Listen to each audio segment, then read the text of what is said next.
Hey friends, I'm Aaron Ciotti. Everybody calls me Ciotti. Welcome to Sunday Things. We're gonna do some things. It's Sunday. Matthew B, thanks for the subscription. Good timing. You going, baby? Yeah. Do we take Teddy out of here? No, I have to leave the door open, so he's gonna be in and out. I can put him in his crate. Yeah. Okay. If you don't mind. Sorry. The reason why Teddy needs to go in his crate is because we're gonna fly the Hummingbird, fully upgraded Hummingbird V3 today, and I don't want him to eat it, and I really want to stress test this Cockroach 65 V3 frame. This is now the production frame that we started to test the other day. But during the install of these Newbie Drone 0702 motors, I broke one of the PCBs. 100% my fault. On one of them, Newbie Drone like rushed me out a box of stuff, which was very, very cool of them. And in the box are some replacement 0702 29,000s. So we can get this thing back together. Wow, this one propeller took a hell of a beating. Wait until I show you this one propeller on here. Wow, I've never seen that before. Okay. Yeah, so today, FPV gods willing, we are actually going to put some abuse into this Cockroach 65 V3. Is that... I think it might just be called the Cockroach V3 frame, but I'm going to call it that. I'm going to call it the Newbie Drone Cockroach 65 V3. Because there's also a Cockroach 75 frame, but there's only been one of them. Hopefully, there is a version 2 with this frame material, with this plastic. That would be incredible. But yeah, so we are going to finally, hopefully, durability test this Cockroach 65 V3 frame. It looks good so far. I'm pretty impressed with it so far. I need to... So these are a set of Tiny Whoop 0802 30,000 kV motors that I had put on here just to get this thing back up in the air on Whoop Wednesday. And then I ripped one of the battery leads off. I soldered the Newbie Drone specific battery leads to these motors, and I shortened them up as much as I possibly could, and it would appear that I've shortened them up too much because I ripped one of the leads off of one of them, and I can just blatantly see that it was because I shortened the leads up too much. So yeah, these motors are going to come off of here. The 0702 29,000 Newbie Drone flow motors are going to go back onto it. And then I will not break any PCVs this time, I promise. We're also going to take a look at the screws that come with these 0702 motors and compare them to the screws that come with the production Cockroach 65 V3 frame. As we talked about last time, these Newbie Drone 0702s use a PDB that is not drilled to allow the screws to... So you've got your stator base, and then you've got a PCB on top. That PCB is there so that the windings are soldered to it, and then your motor lead is then soldered to that, right? And all of the other brushless Tiny Whoop motors that I've tested, stator base, PDB, the PDB has holes drilled in it where the 3 screws come up through the stator base. This way, if you run screws that are too long, they'll just go through the hole in the PDB and you won't screw anything up. Newbie Drone did it different. I don't know if that was on purpose or they just didn't think to do that, but their stator base and then PDB, the PDB does not have holes drilled in it. So much like every other motor that we've ever mounted up to a quad, you have to pay attention to the screw length and make sure that it just goes up through the thickness of the stator base and doesn't keep going. And so, yeah, they give you a set of screws with these motors that are probably the right length for normal frames, which have a thick motor base, and those are probably also the right length for the Cockroach V3 frame here with the carbon fiber brace.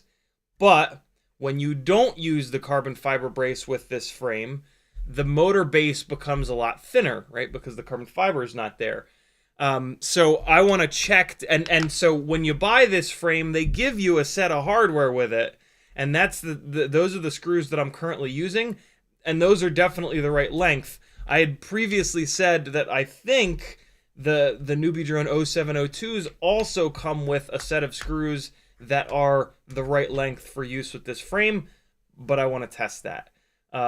So yeah, I mean, it's not that big a deal, because if you buy this Cockroach 65 V3 frame, it's going to come with a set of screws. Use that set of screws. Job done.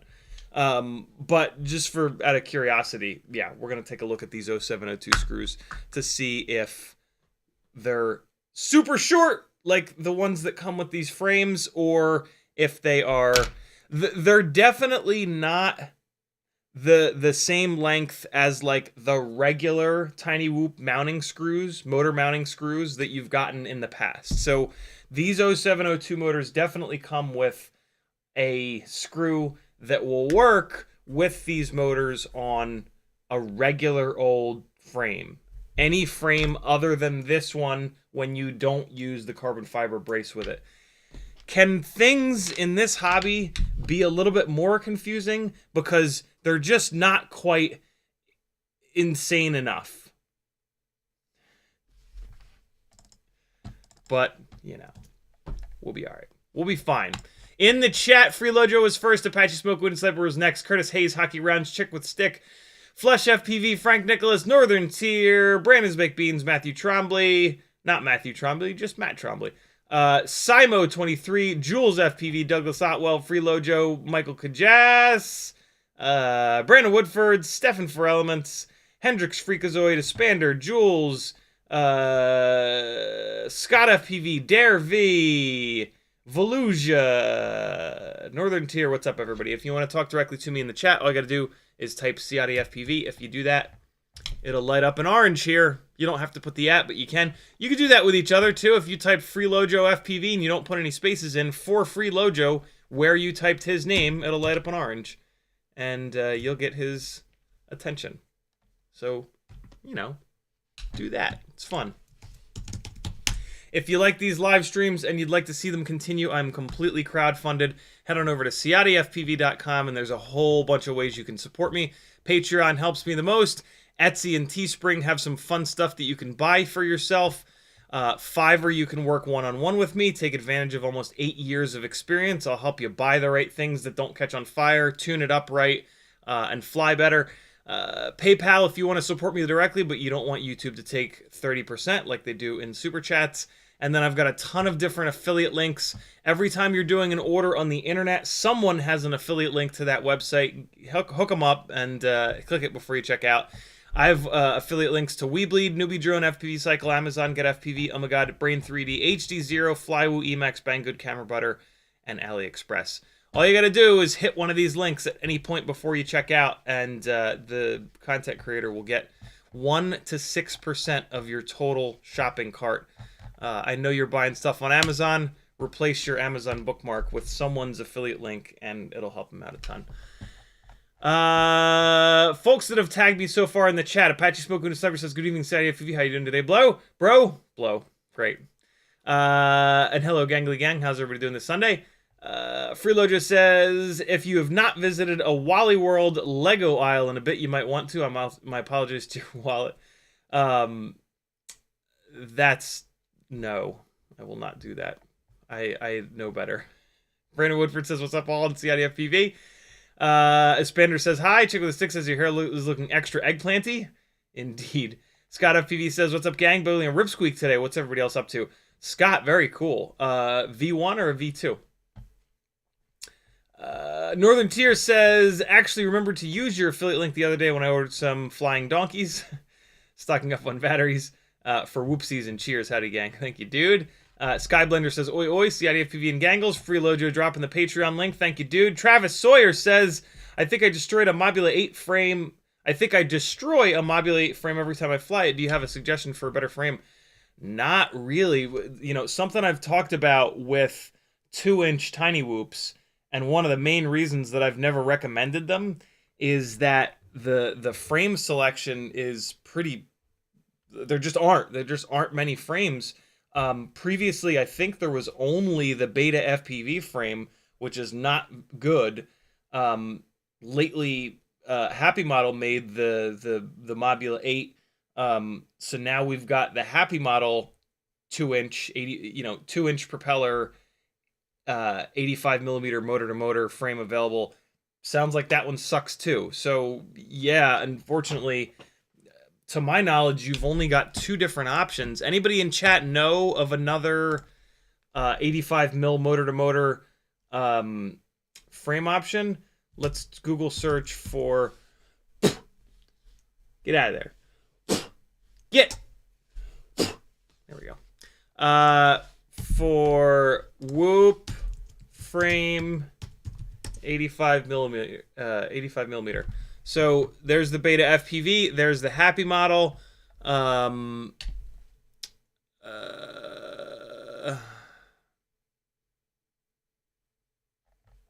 don't think you're gonna find another one.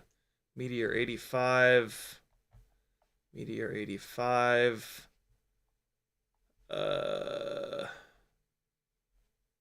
85 beta. Mobula 8. See, and one of the like with this style, I think what's going on, I assume what's going on is that with this style of, what's this one? What is that? With this style of tiny whoop frame, where it's, pretty much all plastic, connected whoops, yada, yada, yada. 65 mil motor to motor and 75 mil motor to motor. This style of frame can handle that amount of weight and power and that amount of energy that you're putting through it, right? The weight and the power plant determine how much crash energy you're going to be able to put through the frame. And what it seemed like is that everyone has stayed away from 85 because now the frame becomes too big for that task, right? So this is currently unavailable, unfortunately, but it looks like there is a third option. It says Galaxy Elec.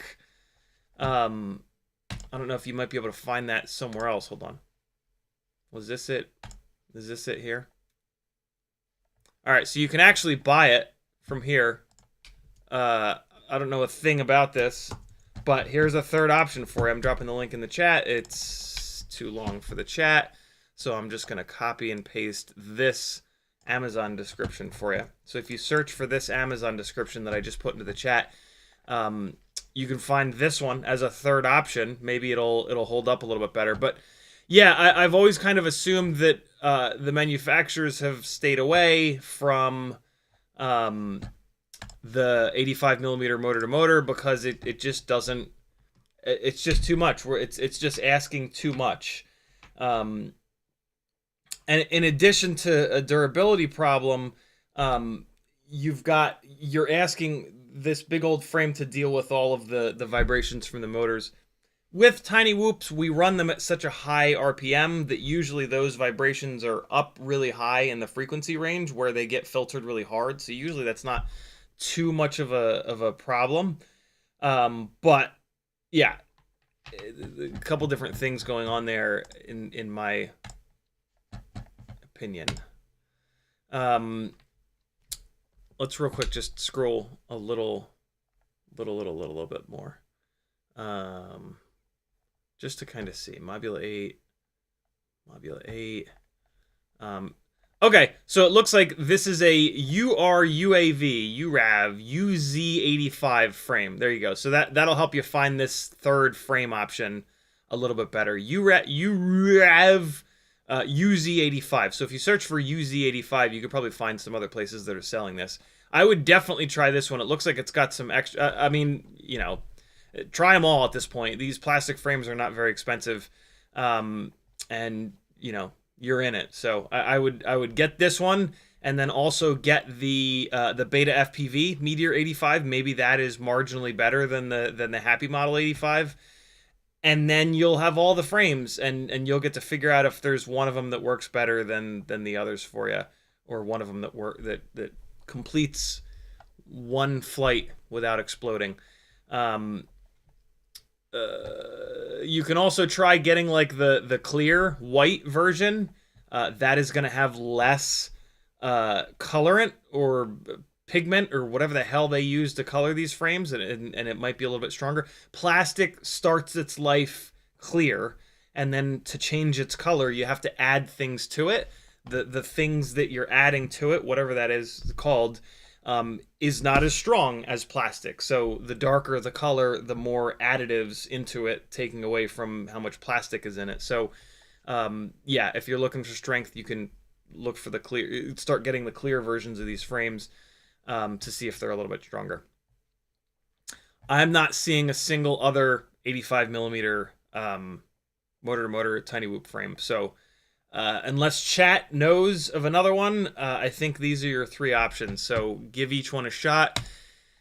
And then, I mean, like, I hate to admit this, but if the three of those frame options are just not getting the job done, just bail. Like, 85 mil motor to motor is not, I mean, you can also argue that that's not really a tiny whoop anymore. You know, everybody's definition of tiny whoop is different. If it looks like one, maybe it is one, regardless of the size. But 75 mil, you can make a lot of power on a 75 millimeter frame with the right motors, be that 802 27,000 kV or 1002 23,500 kV. The 802 27,000s, you're going to run those on the GemFan biblades. The 1002 23,500s, you're going to run those on the GemFan 1608 or 1609s, either or. The 1608 is a tri-blade. The 1609 is a quad blade. Try them both. They're cheap. Propellers are really inexpensive. Try them all. While I'm talking through stuff, I'm going to start removing screws from this because all the screws need to get removed for me to... Oh, I'm sorry, not all the screws, just the motors. I'm going to start removing the motor screws. Yeah, because that's kind of mindless stuff that I can do while I'm concentrating on really good questions being asked by the beautiful people in chat. So, yeah, if you see me twiddling below the desk, I'm not rubbing one out, I promise. I'm screwing. I'm de-screwing, actually. So, yeah. Gert Jan X says hello, everyone. What else is happening in chat here? Denzel the Terrible says, good afternoon, all of you gangly friends in CiottiFPV. Travis Sawyer also says, I have a motor that doesn't work on a Mobula 7 1S. It came with Happy Model RS 0802 20,000 kV motors. Should I order the same or should I just get different motors for it? It depends. Are you happy with the performance, or are you looking for more power, or are you looking for more runtime? You should never just change stuff for the sake of changing stuff. You should have like a reason.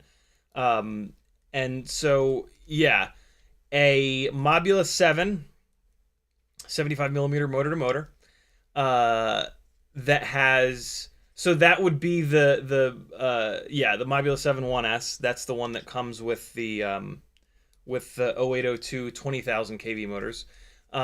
Personally, I was not happy with the amount of power that thing made. And so I went up to I started to put higher kV, bigger can motors on that. So I bought the Mobula 7 1S fairly early to when it came out. There's a bunch of live streams around it. As a reminder, and if you wanted to dive into those live streams to watch all of the different motors that I tried on mine, if you go to my channel here, there's a little magnifying glass. This is all channels, but yeah, there's a little magnifying glass over here next to About. If you hit that magnifying glass, it'll allow you to search just in my channel. So if I search for Mobula 8, nope, I want to search for Mobula 7, it will show you every single Mobula 7 video that I've done. It's going to search the title here. It's also going to search the description. I think it also searches your guys' comments. And it also searches the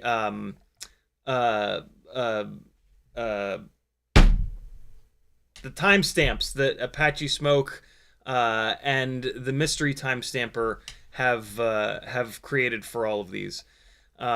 So yeah, this little search field is really, really, really handy. It's gonna find a bunch of these. You don't want to look at these walk snail build ones because it's still broken, and it's just not. It's significantly heavier than what you're at. You want to look for these that are like from a year ago, more than 6 months ago. So yeah, Mobula 7 Madness here, Mobula 7 1002 23,500 kV build. This is another one 8 months ago. This is the analog one here. Finally, again, just look out for the word walk snail in these. You don't want to watch any of the walk snails. Those are a much heavier rig. There you go. Mobula 7 ELRS motor upgrade. There's one from a year ago. Mobula 7 ELRS versus Mobula 6. Yeah, so there's all kinds of really good content. Here's another one. No solder Mobula 7 upgrades. Ton of really good info. Ton of different motors that I've tested on the Mobula 7 1S ELRS. If you want to skip all of that, the setup that I've found to be the best is the so the best for me for outdoor flying at jungle gyms. My Mobula 7 1S, the right use for that rig, the only real use for that rig that I found that made sense versus a 65mm rig, was flying it outside at jungle gyms. Flying it outside around trees and stuff, it didn't make any sense to me. It was underpowered. There were no reason for the guards. You're much better off with a tiny whoop. Not a tiny whoop, a toothpick is what I meant to say. If you're flying outside like in the yard. But if you're flying outside in a spot that has a ton of really small gaps that you can bounce off of, like a jungle gym, the best setup that I found was the Tiny Whoop iGao Special Edition 0802 27,000 kV motors. Almost as good are the Snowblower Tiny Whoop 0802 25,000 kV motors. The reason why those two motors are magic is they have a 1.5mm motor shaft, which makes them a lot stronger.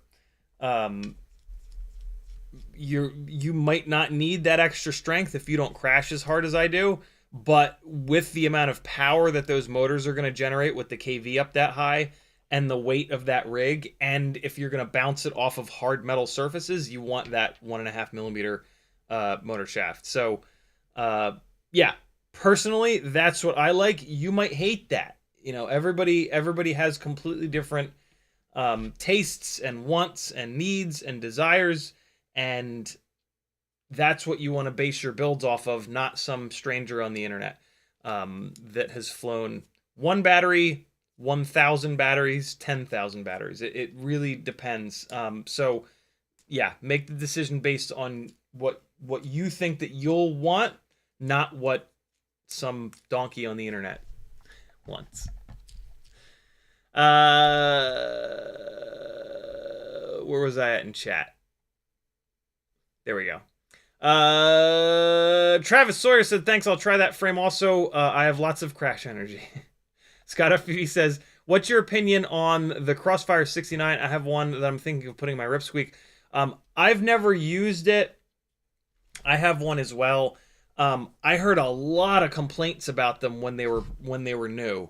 I love the idea of simplifying things. I hate the idea of if the VTX fails or if the receiver fails, the whole thing is useless. So yeah, I mean, for like a really, really, really tight build, I get it. But TBS VTXs are notorious for doing this thing where it seems like every time you power them up, they lose 10 milliwatts of performance.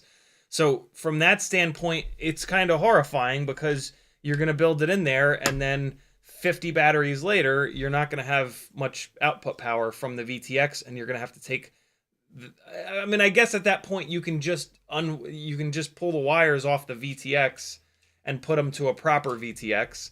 But I don't know. Why would you do that? And then, like, God forbid the VTX in the 69 catches on fire and burns up the receiver or something like that. So I don't know. I can't really speak to them because I haven't used one yet. But I do remember an awful lot of complaints when they were new. Maybe they fixed all those things. Maybe they haven't. I haven't really heard. it has not been a very popular product. I don't know of anybody. I don't think I've ever talked to anyone that's run one. In chat, if Bob Noxious is here, I think he ran them and had a hard time with them. If anybody else in chat has run one of those, do me a favor and say something, good or bad, about your experiences with it to help CiottiFPV out. Curtis Hayes said, I tried. Where'd it go? Where did it go? There it is. Curtis Hayes says, I tried setting up a pusher in Betaflight, and it doesn't have a pusher configuration. Do you just make sure the props are spinning the same? Yep, there's no pusher configuration. You just get the... So, I mean, if you had it set up as a puller with the motor like this, and then you flipped it upside down... Wait, so that's counterclockwise from above. Okay, yeah, so the motor does reverse. So yeah, go into the motor rotation selection wizard thing, and you're gonna have to reverse all. I mean, just do the thing. Just pretend like you're putting new motors on it, and do the thing to get the motor spinning the right direction. And then when you go to put your propellers on, stand there and go, uh, uh,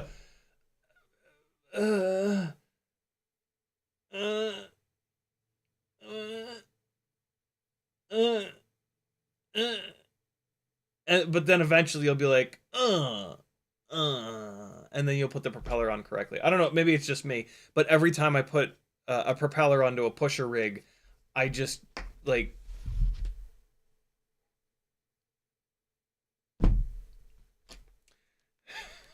It's just, I don't know, it's just very confusing to me. There's just something that does not connect with my brain.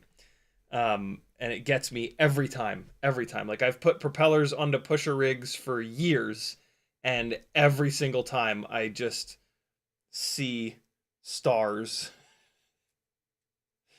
I am going to put a full fresh set of motors, actually. Since Newbie Drone sent me a full set of these, I'm going to put the all new motors onto this rig, because these other 3 702s that seem to have survived, they all have broken PDBs. I broke the PDBs on all of these 702 motors by using screws that were too long, like a complete jackass.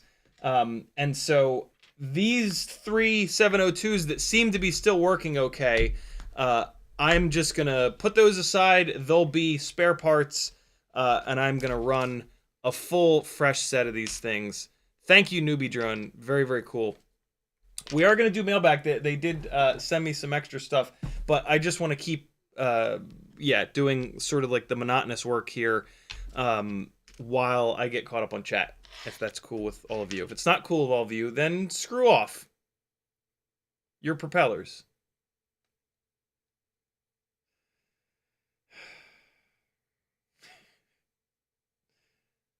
Dad jokes becoming fast and furious up in here. What is happening? Okay, that's fine. It's wild to see, like, how thin the motor wires are on all of these Tiny Whoop motors. It gets me every time, because, like, I'll pull a fresh motor out and I'll see, like, the solder pad on the PDB, and then if there's any kind of a gap between the silicone and the actual motor pad, and I can see, like, just the threading, just the internal wires, I'm always like, ooh, that's about to break.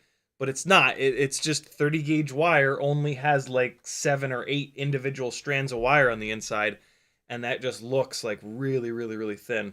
But I mean, luckily, you know, these Tiny Whoop motors are not passing much current at all. But yeah, it gets me every time. Every single time. Okay. So I'm just getting these motors twisted up a little bit here. These are the fresh motors. I'm going to get these all twisted up to shorten these leads a little bit. Newbie Drone always gives you a little bit extra motor lead, which is pretty cool. It allows you to run their motors on 65s, 75s, but I like to get it coiled up to shorten it up a little bit. Simo23 says, what's up, brother? Got me some BetaFPV 0702 30,000 kVs going on a Mobula 6. I didn't know they made 30s.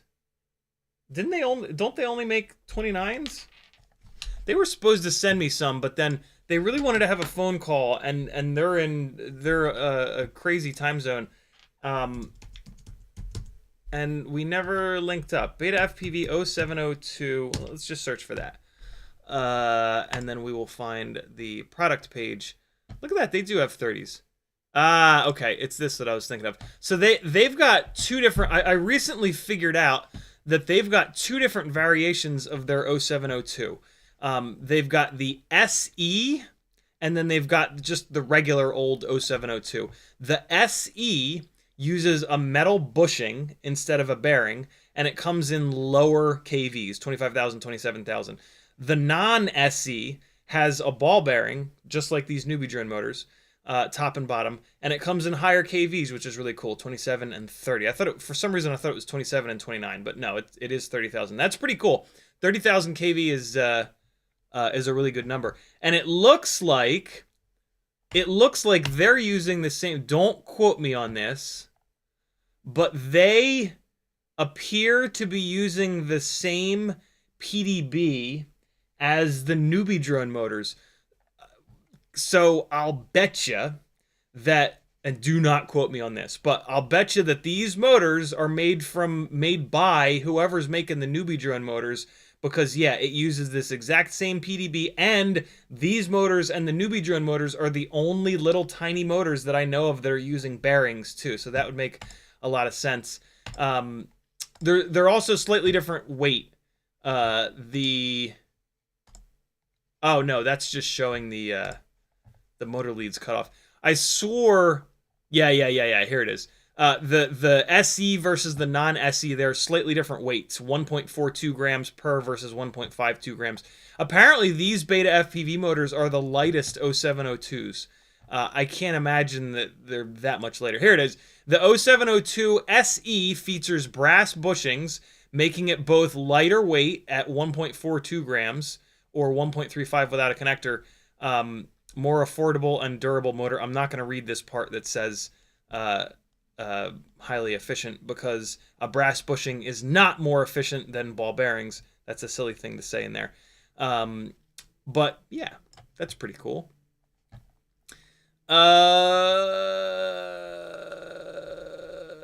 Okay. Back to the question. 0702 30,000 kV going onto a Mobula 6. Any tuning advice or leave it stock? Definitely leave it stock. Already flashed Blue Jay and running D-Shot. Make sure that you flashed Blue Jay 0.16. That's the version of Blue Jay that you want. Version 0.2 might cook your ESC FETs. So absolutely make sure that you're not on Blue Jay 0.2. If you're, would you say it's a Mobula 6? Technically speaking, the Mobula 6 AIO, I've found it to work fine with Blue Jay 0.17, 0.18, and 0.19, but just put 0.16 on it. It's just, you know, it's going to reduce the risk of any issues that we've found in 17, 18, and 19. And it's pretty easy to do. I have a couple of videos on it. If you search my channel through the method that I just showed you a minute ago, for Blue Jay, you will find a couple of Blue Jay videos where I show you how to put it on to 0.16. And that's all I have to say about that. Do that, and you'll be good to go. Let's check screw lengths real quick before I forget. This is the little pack of screws that come with the 0702s. On the desk in front of me is the one of the screws that comes with the Cockroach 65 V3 frame. Let's see if they are a different length. So, come on, I only need one. I don't need all three! Get off! Get off. Okay, so, there's that. And then, let me also grab a standard Tiny Whoop motor screw. All right, that's these guys right here.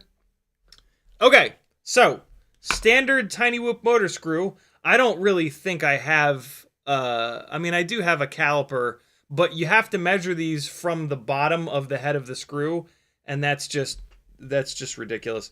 I'm not really going to be able to, you guys are just going to have to take my word for it on this one. The camera's not going to want to focus.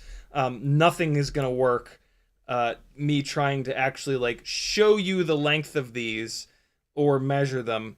But what I can tell you is that the screws that come with the 0702 Newbie drone motors are definitely shorter than the regular Tiny Whoop motor screws. And then the screws that come with the Cockroach 65 V3 frame are another step shorter. Yep. I guess maybe there's a chance that this little camera will focus. I would love to show you guys this, just so you don't think I'm crazy. The cord is actually not quite long enough on it, but I think you can kind of see it there. They're just shorter. So regular Tiny Whoop motor screw. In the middle is the one that comes with the 0702 Newbie drone motors. So in the middle, this is the screw that you want to use with these 0702 motors on every single frame, including the Cockroach 65 V3 with the carbon fiber brace.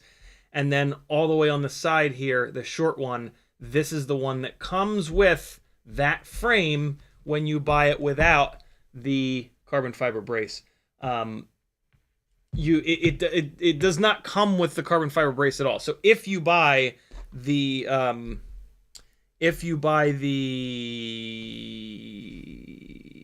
frame, you will get it with those short screws.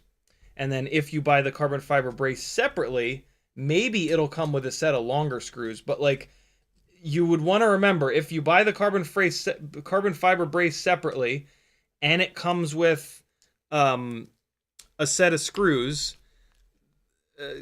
check them. Make sure that if you then buy the 0702 Newbie drone motor, right? Like, I think I've explained this enough. If there are any more questions about screw length on Tiny Whoops, keep them to your goddamn self. I'm sick of talking about it. No, ask me for sure. For sure, ask me. Please ask me. Because, yeah, I don't want you to ruin a set of... Hey, Simo, can you do me a favor and can you check the screws that came with those BetaFPV motors to see if they're sending shorter screws? That would be a way to know for certain if those PDBs on top of the stator base are clearanced for screws to go through or not. Any tuning advice or leave stock? Definitely leave it stock. Leave everything stock initially. And then if there are bad flight behaviors, then you can use the tuning to correct them. Unless you're in a phase right now where you're trying to get better as a pilot. If the goal is to get better as a pilot, definitely leave the stock tune. Having the tune stock will show you where you can improve as a pilot. If there's bounce back at the end of flips and rolls, you can return the stick to the center more slowly to prevent that bounce back. It's a nice skill to have. Maybe you won't use that down the road if you're a pro pilot, but it's a really good skill to have. If the rig is dealing with a bunch of prop wash, you can fly it in a way that doesn't put it into that prop wash. It's a really good skill to have. Even with the tune cranked up to eat the prop wash, it has to use battery power and sometimes a good amount of it because it's going to ramp those motors up to full stank in order to deal with that prop wash. So if you are looking to get better as a pilot, a stock tune is going to show you where some opportunities for improvement are, and then down the road when you start getting professional gigs or you build a YouTube channel where you want to have the best looking possible footage, then you can crank your tune up and you'll be a better pilot for it. So yeah, if you're just flying for fun and you don't care about improving, not a whole lot of benefit, to be honest, to leaving the tune stock. You might as well screw around with the tune and crank it up or whatever. But yeah, Go move away from a stock tune for a reason. Don't just do it because you see everyone on Facebook groups doing it. Most of those people on Facebook groups are on their 18th set of motors because they don't know what they're doing and they're just cooking ESCs and motors from silly tuning changes. Be careful. Do not do things for a reason. Don't just run with the crowd. Good question, brother. Did I answer the... Were there two questions? Not just one question. Douglas Otwell says, I have a Mobula 6 AIO that is stuck in pit mode. If I change it in the OS, I think he meant to say OSD, it works. I can even reboot. If I power cycle, it goes back into pit mode. Have you tried the... have you changed it in the second level of VTX menu in the OSD yet, Doug? There's like kind of a secret setting almost, it seems, in the VTX OSD. So you open up your OSD in the goggles with the transmitter, and then you go into setup, I think it is, and then you go into you go into VTX, and then it's not on that first screen of VTX options. There's all the way down the bottom, there's another option. I want to say it's setup, and that's going to open up a second VTX menu. And in that second VTX menu, there is a setting which is either going to be on race or free. Whatever that setting is, change it. If it's on race, change it to free. If it's on free, change it to race, and see if that behavior continues. It sounds like that is your problem. If that's not your problem, I don't know what is. I would at that point maybe try to reflash the whole before you reflash the whole AIO. Look for a VTX table for it, and drop a new VTX table on it to see if that fixes anything. Maybe somehow your VTX table got corrupted or something like that. I can't possibly imagine that happening, but it's worth it before you completely reflash the AIO. But yeah, check the free versus race OSD thing first if you haven't already. That what you're describing is not a problem that I've had in any Mobula 6 AIO that I can remember. So yeah, I don't know how that setting would have been changed. Has it done it since it was new? And when did you buy it? How old of a Mobula 6 AIO is it? CMYK's in the house. What's up, homie? All right. I'm getting the third 0702 screwed down here. And then I am actually going to throw fresh props on these because I got to show you what happened to one of the propellers that's on the motors that came off of it. It's kind of crazy. And then, yeah, we'll be good to torture this frame and see how it holds up. Because there's been a gauntlet thrown down by Newbie Drone. They bet that I can't break this frame. Which is crazy, although I think they might actually be right after seeing some of the durability testing that was done with this frame at the factory. Kelvin sent me a video and explained how they torture tested this frame, and I was like, okay, I'm not going to be breaking it. They used a plastic on this frame that, much like the Meteor 65 and Meteor 65 Air frames, it seems to not be a plastic that cracks, right? Like, there are plastics that are gummy enough and flexible enough that they're just not going to crack. And although I say that about the Meteor frames, I have cracked Meteor frames before. Boy, does it take a lot of abuse, though, to do it. And it was a situation where it was like, yeah, that deserved to let go. That's been beaten on for a long time.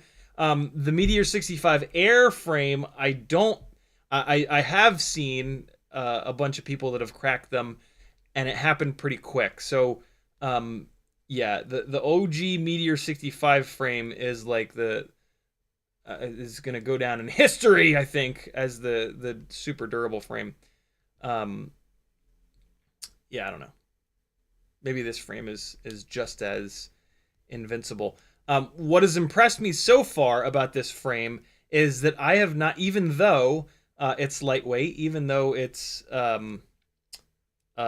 this very flexible plastic, it doesn't, it hasn't needed the PID tune to be backed off at all, like the Meteor 65 Air frame.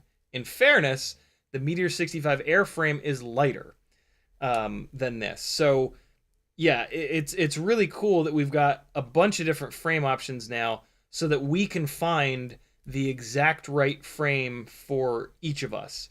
And what that means is we can find the frame that's as light as possible for how hard and how often we crash, but is also durable enough. So that's pretty slick. We've not really had that situation in the past. We've just had the Meteor 65 frame, which is a great frame and still might be the best frame option. But it's cool to have some competition and some customizability so that we can all find our perfect little setup. Travis Sawyer with a $10 super chat. Thank you so much, brother. He says, thanks. I'm not good enough to know what is best. Have a great day. See, that's not true, though. That's not true, Travis. Thank you again. Super generous. The exact point that every single person is at is a perfect point to figure out what's best for them. This is why, like, long form content, I think, with FPV is really important, because it's not a one size fits all solution. The stuff that I run might be horrible for you guys.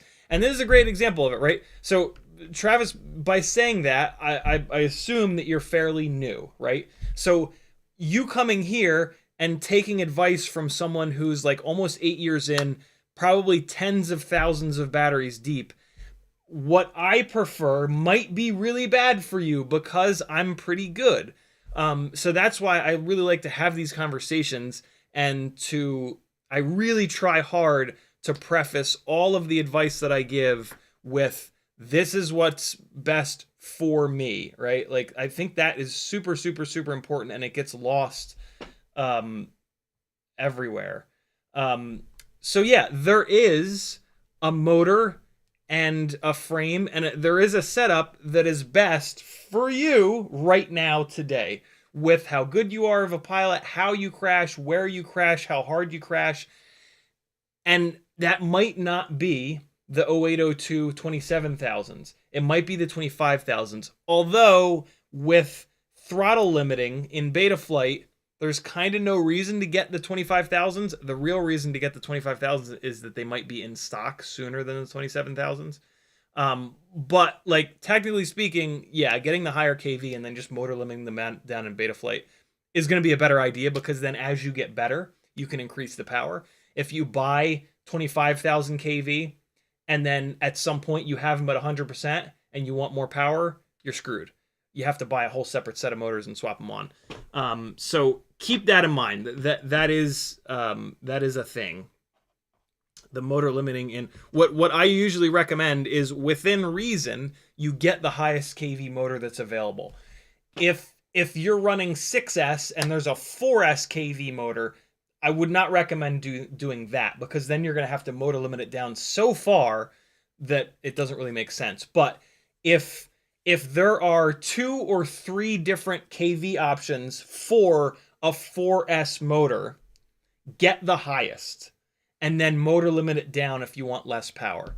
I don't usually recommend you getting a 4S KV motor and then running it on 6S. You can do it. I've done it. It kind of works fine, but you are approaching a world where you can potentially lose some throttle resolution. If you really have to motor limit something down like to 65 or 60 or 50%, there is a potential that there will be some actual performance loss from doing that. It's not a No free lunches, basically. Kind of free lunches, though, because usually that doesn't happen. But, yeah, don't get, like, if you want 2,000 kV, don't get a 4,000 kV motor. That's too much of a jump. Get a 3,000 kV motor and limit it down to 70%-ish. So yeah, that's how that works. Plugging these brand new, non-broken PCB'd 0702 motors in. You know what? I actually remember what the RP... Oh no, that was these. Yeah, I remember what the KV was on these. Well, whatever. I'm going to spin these motors up in Betaflight, and I'm going to see what KV they hit with propellers on them. And we might be able to learn a little something. So stay tuned for that. That's going down in a minute. Let me put an extra couple of batteries on the charger. I've got 5 batteries charged, and that'll probably be enough for today's live stream of abusing this frame. But I always like to have an extra few charged in case we really get carried away, or it kind of encourages me to fly outside of these live streams to just, you know, hopefully keep getting better. All right. Hummingbird V3 is almost ready for action. Plug this one motor back in, give it a quick once over. But first,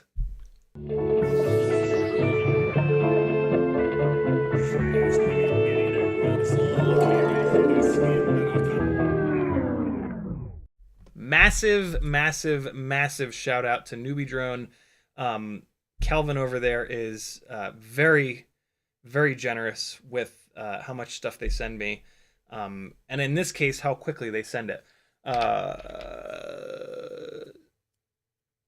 4 days ago on a live stream, I had one of these 0702s finally let go from my own stupidity. And I think I messaged Kelvin during the live stream that I broke one of the 702s. Yesterday, a box arrived from Newbie Drone. And this is that box with 2 full sets of replacement 0702s in it. The ones that we just put on, and a second one here. These will probably end up in either a giveaway, or I might put these on the Acro Bee. We could do a Hummingbird versus Acro Bee live stream. Is anybody interested in that? So yeah, we could do that and have a similar build spec on the 2 of them. We could put them both on the Cockroach 65 V3 frames. We could put them both on 0702 29,000s. We could even put them both on the same camera and canopy. That would probably be the fairest thing to do. I don't really know what the point of that test would be, because the AIO doesn't really affect flight performance. I guess we could like dive into tuning and see if one of them can be tuned farther than the other. I mean, I think what the result of that test would be is, hey, the Hummingbird flies better and longer because it's a lighter weight AIO. But I mean, if you guys are torn between the Hummingbird AIO and the Acro Bee AIO, then I'll do it. Like I will do that test to see if there is something hidden in there that is better about the Acro Bee. But I don't know. I don't know what the point of that would be. I mean, I have the extra frame, so I kind of might as well throw it at the Acro Bee board. So yeah, it looks like Freelojo and Simo want me to do that. If a couple more people want me to do that, I will. Nothing against you, Freelojo, or you, Simo. Freelojo with a really, really, really good point. AIO versus AIO durability bashing. Fair enough. That is a completely... That's a better reason than I thought of to do that testing. Also, yeah, mailbag, blah, blah, blah, mailbag, blah, blah, blah. They sent a receipt and some candy, as they always do. I always get the candy out and then give it to Azalea. And it's gone forever. It fell down in the crack of the couch. Great. Damn it.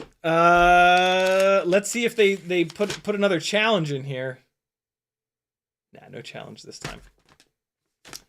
They sent the carbon fiber brace, and there are screws in there. Oh, the full, we will know top to bottom what the deal is with the screws. CMYK says dog will find the candy. Yeah.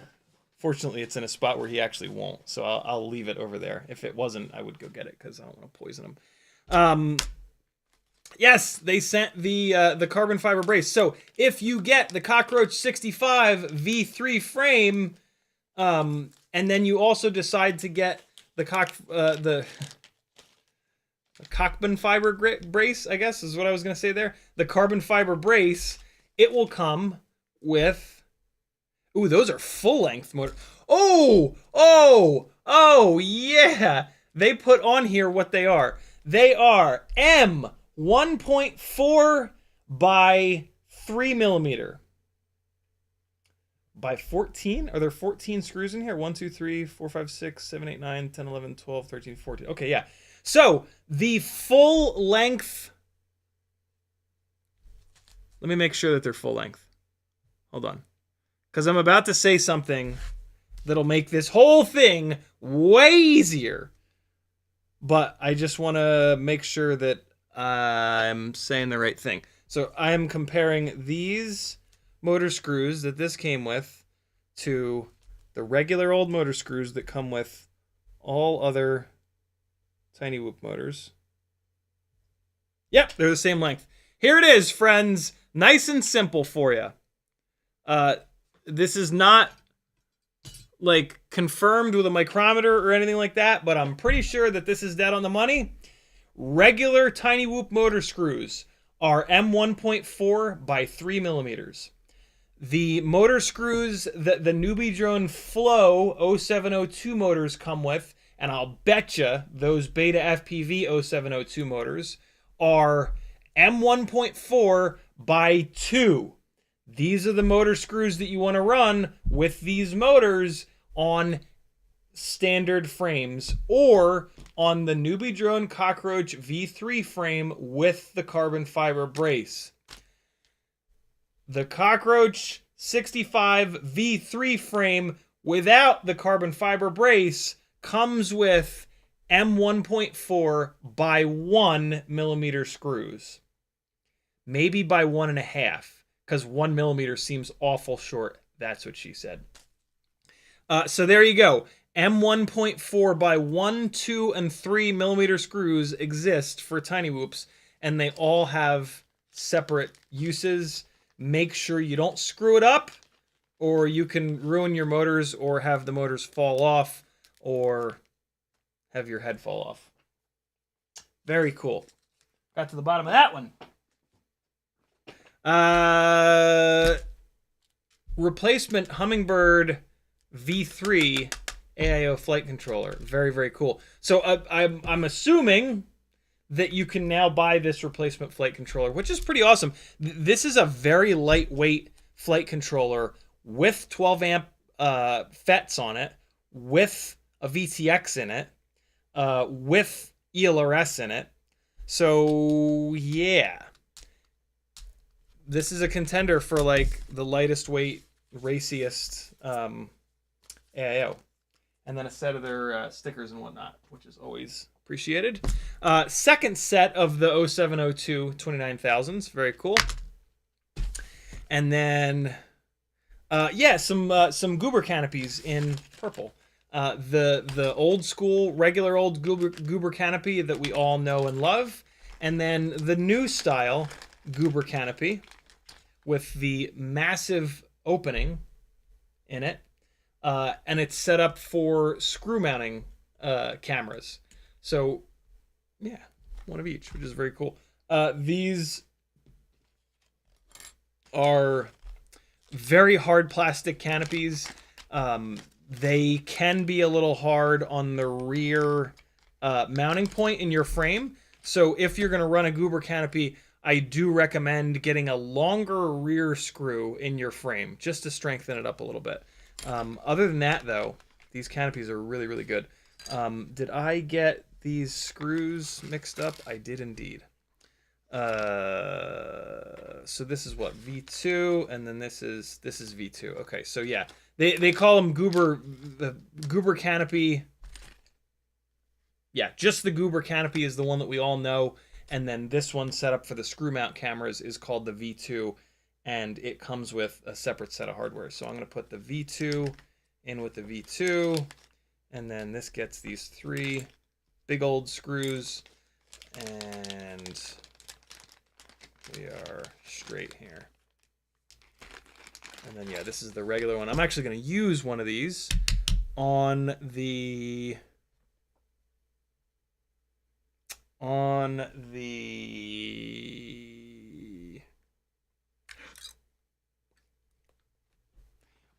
Acroby build, which is over here. What did I do with that? Here it is. Here it is. Here's the Acroby build. So yeah, put one of these purple canopies in here, and oh, I've got the purple frame, but I'm not going to use that purple frame because it's the V1 frame. We are going to use the V2 frame. Sorry. Yeah, no, the V3 frame, actually. What else is going on in chat? Gert Jan says, sorry for misspelling your name. No worries. I won't even see it because it won't tag me with the misspelling. FP Avery says, hey, cool people, what's up? Chickle the Stick says, I'm good/bad habit of getting extra stock motors for anything I buy just so I'm not downtime, but it's expensive. If you don't do this, what do you do with the other 3 motors? More backups, really. Some motors, you cannot buy individual replacements. Tiny motors tend to be like, tiny whoop motors tend to be like that. Most tiny whoop motors, you cannot buy a single extra. You have to buy an extra set of 4. Let that inspire you to fly those quads extra hard and just really pound the snot out of them so that you can actually use those essentially 3 extra backup motors. I really wish that all motors were sold instead of sets of 4 in sets of 5. That would really be the best case scenario, I think. Although then you break one of those extras and you're screwed again, and now you got to buy a set of 5 and you'll have 4 spares. So the shit rolls downhill. But I think that motors should be sold in sets of 5, and then there should always be individuals sold. But hey, we don't live in a perfect world, even if some of us are perfect. Cool. We good to go. Thank you, Newbie Drone. Very, very cool. Let's use some of the stuff that they've sent us. Let's do something kind of cool. We're going to spin these motors up with no props on them to look at the RPM, and then we're going to put some props on them, and we'll see what the difference in RPM is. This is something that I always mean to do, and I always forget to do. So yeah, this will be cool. I can't believe that I'm remembering to do this right now. Into Betaflight we go. So let's plug in here and get a little battery hooked up. Well, actually, let's launch Betaflight first because it does take a while to pop up. Garrett Jan. Oh yeah, he did spell it wrong. It's okay. For a starter, 4800 kV on a 3-cell lipo, or would you go for a 4-cell immediately? It depends on the entire rest of the build. Is this how big are the props? How heavy is the build? Yeah, I need a lot of info to answer that question. The guess that I can take is that it's a 3-inch build, and I'm gonna guess that it's 250 grams right on the nose, all up weight. In that scenario, I would go to a 4-cell right away. with for a 3-cell, you're going to want to be a lot closer to 6,000 RPM. 4,800 is squarely in 4S territory, in my opinion. But again, that's just me. We are powered up, and let's get the motors spinning in the correct direction first. None of them are wanting to spin all the way up, but that's okay. I can still feel the direction that they're spinning. Motor 1 is correct. Motor 2 is correct. Motor 3 is correct. Motor 4 is correct. Look at that. And now let's spin these little fellers up. Whoa. Why won't they spin up? Oh, there they go. Wow, they are having a really hard time. So they're doing the I can't spin all the way up thing. Maybe they're just... What's this battery voltage at? 4.3? Not a dead battery. Maybe they just need to get worked in first. Now all of a sudden they're fine. It didn't like when I was spinning up just then. Well, that's weird. Wow, they do not like being spun up individually.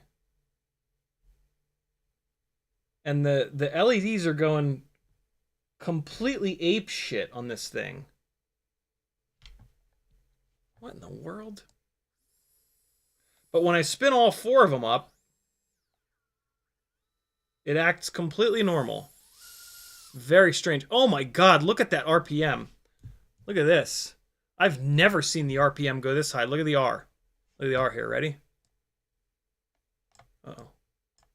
Uh-oh. What happened? Why did that turn off? That's weird. Look at the R for RPM.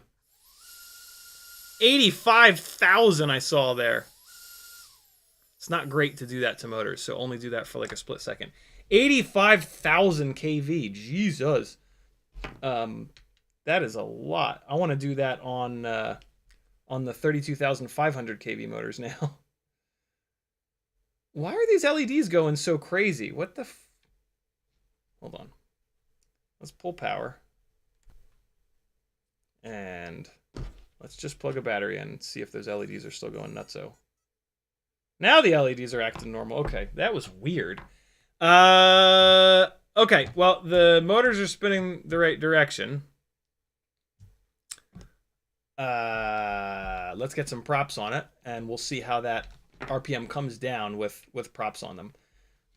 But right now, let's get that handled. So we got a high right, we've got a high right, I need a high left, and another high left. So we are props out. I still need to test the whole props out versus props in during big old dives situation. I just don't have a good spot to do big old dives that's around here. I'm putting absolutely fresh props on here, and I will show you why in just 1 second. Let me just get these all 4 on here. All right. What? Get on there. Why are you fighting me? There we go. Okay. And all right. Got all 4 propellers on there. They are all pushed down. And look at the propellers that came off of this. There's one in particular. They're all pretty banged up. These are pretty old propellers. One of them is... This one's actually in pretty decent shape. Like the tips look fine. This one's not bad. This one's fine. And this one's actually on the motor that the lead broke off of. So yeah, this one's okay. But this one is not okay. Look what happened. Look what happened there. Good God, man. That part broke. And then that part bent up like crazy. Look at that, man. Look at that. This is what happens to these props on 702s. the outside of the blade of the propeller. See how it gets all mangled and shit? That's because the outside of the propeller there, it slams into the support. The support here. It doesn't slide around because the 702s are really small and they're really short. One of the things I really like about this Cockroach frame is that the I'm gonna raise this up a little bit. The duct sits down a little bit lower, and so the blade of the propeller rides better. It's more centered on the actual duct. On all the other frames, although the crown frame from Weebleed is actually pretty good with this as well, but like mainly the Meteor frames, the propeller rides really low, and it just slams into this support. All three of the supports over. Well, I guess there's 6 of them on the Meteor frame. So yeah, I actually really like that about this Newbie Drone frame. It might be a lot less harsh on the propellers. Here's another couple of the props. That one's not that bad either. This one's pretty bad. And this just happens over time. Okay, well, fuck you, Logitech. Goddamn dirty whore. Okay. I've got too much stuff everywhere. Here, let's put these aside. And props are on. I think. Oh no! I want to check the. The RPM that these will spin up with props on now. So we saw, what do we see? 85,000 on the unloaded. And we could compare KVs. KV is calculated when the motor is unloaded, like what we just tested. Let's see what it does with them loaded down. And so let's zoom in here again. And you guys can help me. Ready? We'll do all 4. Well, let's test the weird individual motor doesn't want to spin up thing again. Well, that's weird. It's fine now that there's a propeller on it. That is very weird. 60 I saw there. Let's check all 4. 55. Yeah, that makes sense. It comes down. 60, man. Look at that. Look how even. Yeah, so when we did this test on Wednesday with the broken PD Bead 702s, you guys remember the RPMs were all over the damn place? Watch this. 60. 60. 57. Little low. 60. Let's give this one another second. 59. There we go. That's better. So yeah, these I did hurt those other 702s. Not that bad. One of them wound up to 60, from what I can remember the other day. The other ones definitely did not, though. So yeah, I hurt those motors a little bit by wrecking those PDBs. Let me just re-shrink this shrink wrap here on the BT 2.0. Hang with me 1 second. Well, actually, let's fix it properly. That when you do my little ultra short BT 2.0 method, and you've got it like that, the shrink wrap constantly kind of tries to come off of there. There's a super easy fix. Just put a tiny little bit of welder. Take the shrink wrap all the way off. Put the tiniest little bit of welder in there, and then put the shrink wrap back on. And you will never have that problem again.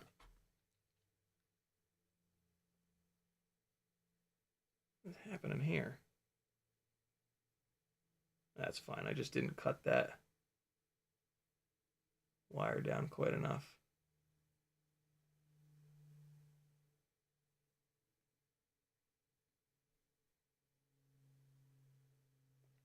Oh, hold on. Oh, no, that's fine. That connection's fine. Let me just, there's no reason for this much wire to be sticking off here. It looks ugly. There we go. That's better.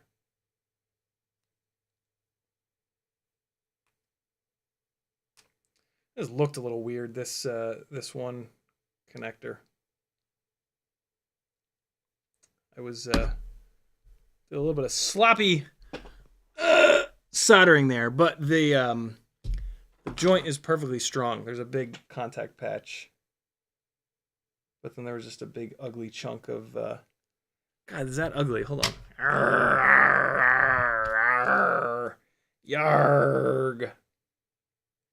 Just a big ugly chunk of sharp ass solder hanging off for no reason.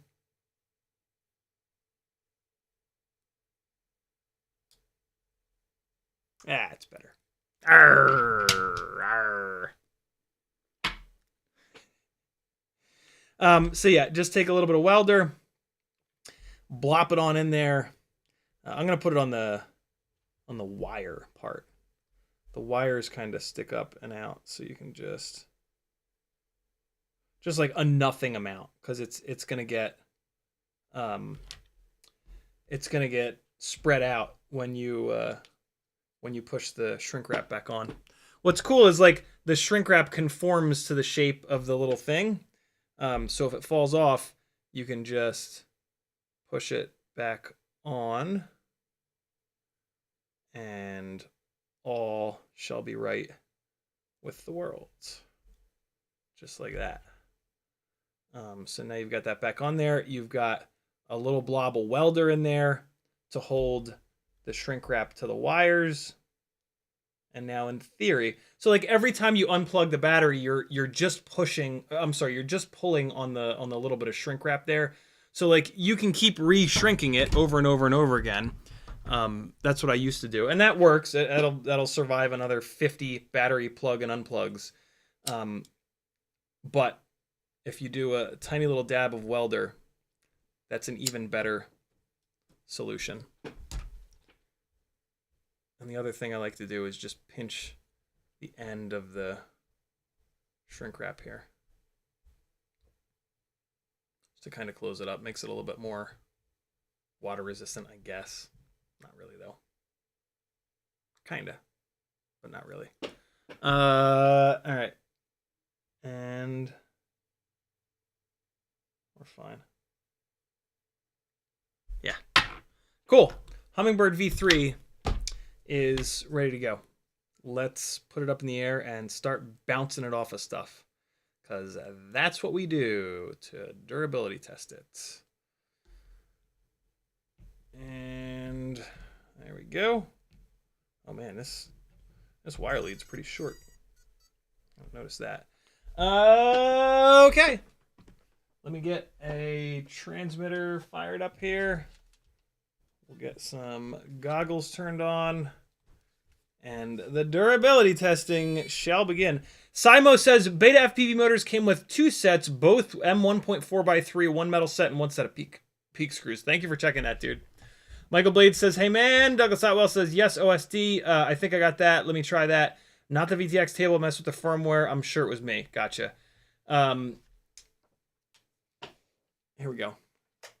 Why are you not? Oh, right. Battery warning. My RTC battery is low, guys. It's been low for like 2 years. Damn thing won't fix itself. Curtis Hayes says, my Acroby AIO seems to have just died, so I'm not a fan.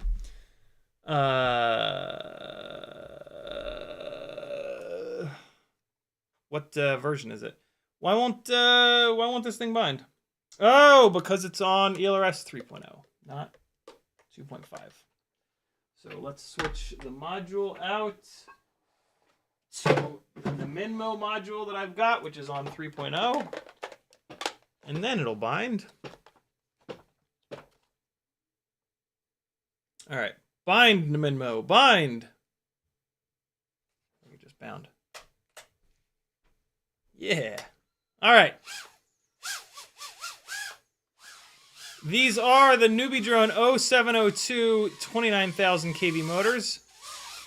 Absolutely brand new. Let's just give them a second to chill. Look at the yaw authority. It was acting a little weird at first there. It almost felt like, I think, just not used to it. I don't know. The yaw was feeling a little bit robotic. But now it seems totally fine. So yeah, this is with no tuning changes. over the what frame was this in before? I think this was in a regular old Meteor 65 frame. It might have also been in a old school Cockroach 65 frame. The old school Cockroach frames are very, very vibration resistant. So the fact that this did not need PID changes, their OSD is still not quite right. If I have to fly the rest of this battery with armed on... Okay, now we're good. Yeah, they're still trying to figure out the OSD issues with all of their new AIOs. The Acro B V3, V4, sorry. The V3 is fine. And this Hummingbird. But, I mean, you can just put OSD on a switch and turn it off like that. It does still get a little bit, like, weirdly buggy sometimes, as you'll probably see before too long. Although it's actually been kind of fine all of a sudden. Let's see if the weird... Oh, boy! That was a big one. That was the big power loop. Okay, that was me being a dipshit. And then this is the impossible power loop. It was almost possible. There's a chance that I'm getting a little bit of fluttering, or it might just be prop wash. Man, there is not much prop wash though. Jesus. I'm hearing a little something every once in a while, but it's not bad. I mean, you can't see it in the flight footage, and these little tiny whoop motors, they don't really seem to get hot. It's super impressive. That's me running the battery. Okay, 0.00 volts. That's never good. Okay, there's the end of that battery. Dead for life. Try to not do that on this next one. Oh boy, that was not good. And now I can't get the battery unplugged. Shit. Okay, so sorry about that little blue markered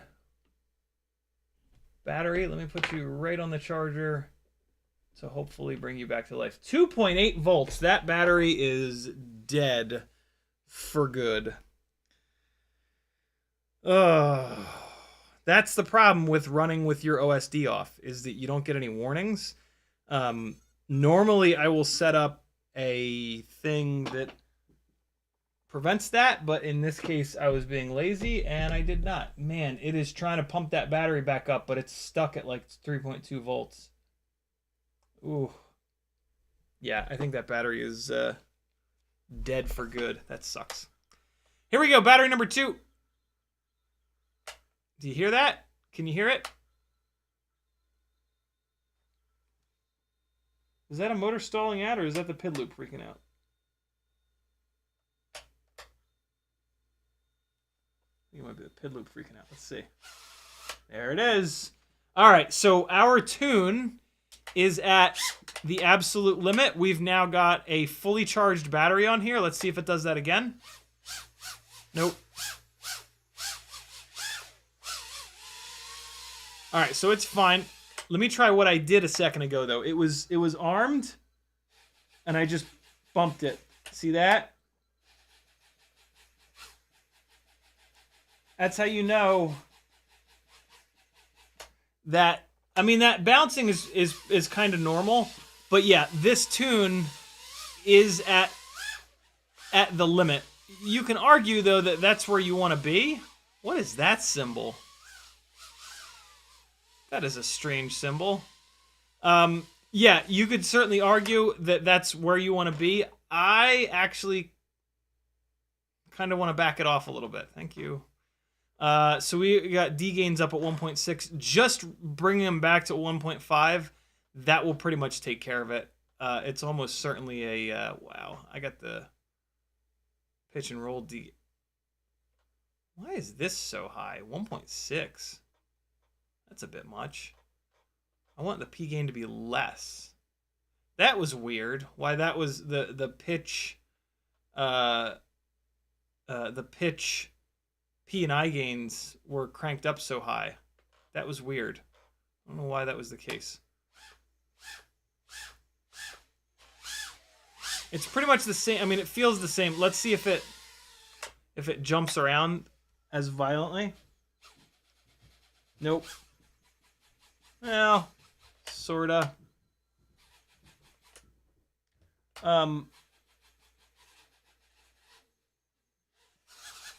We'll check it again. We'll check it again on the next freshly fully charged battery. Hey, that battery I over discharged bounced back up to 3.7. I'm going to take it off of there now that it's at storage voltage and put the other battery back on. All right. So the tune is chilled out just, well, it's chilled out a lot on the pitch axis. And as you can see, it still plays the drums really well. As you can see, there's still very little to no prop wash. Little tiny judder there. When I was looking at the burrito blanket, there was a little, see, there you go. So a little tiny judder. I think I would blame that more on motor power. Oh, almost made it.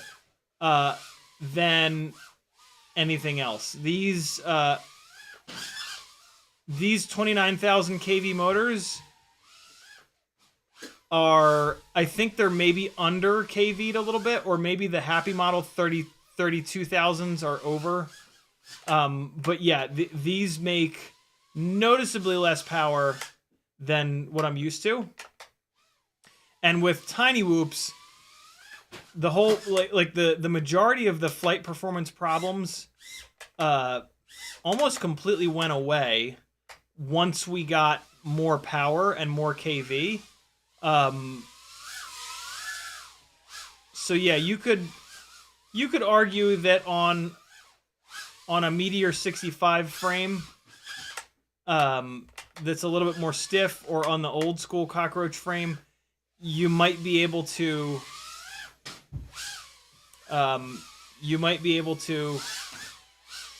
get the flight performance a little bit better by boosting the PIDs up. We certainly have a bunch of PID gain to spare here, right? Like we're only at 1.5 here, we're only at 1.2, and then what's happening here? 1.26. What? Oh, this has the custom values in.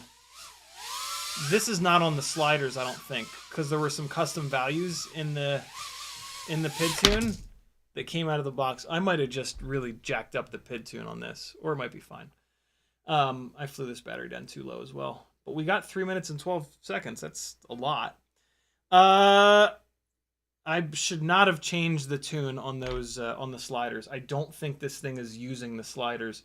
I think I remember that from when we first got it out of the box. Let me see how low I dumped this battery. 3.5, that's not too bad. Not ideal, but I don't have to like hurry up and put it on the charger. Yeah, tune's fine. These, I'm actually really curious now. I would love to see what this frame is like on a platform, on like the Ultimate Freestyle Tiny Whoop build. Maybe down the road we'll do that. Cause at this point, well, let's keep beating this frame up. Let's make sure that this frame is durable, and then once we know that the frame is as durable as the Meteor 65 airframe, then we can do a comparison.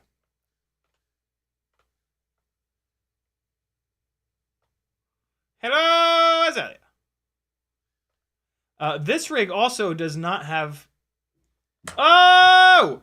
It does not have crash prevention turned on. And I've been meaning to fly a rig around without that to get a comparison point. And now I can do that, which is pretty cool. Just to make sure that I like it. Wow, I hit the fan on that one. So I'm gonna be just doing dumb shit because I want to get crashes into this. Okay. That was a nasty one. Oh, the fan got me again. Jesus. Yeah. Oh boy. Up. Yeah, so oh, it's all the way under the couch. Oh, it's all the way under there. I mean, I might be better off just trying to go through it. I'm gonna need a little Azalea help on this one, I think.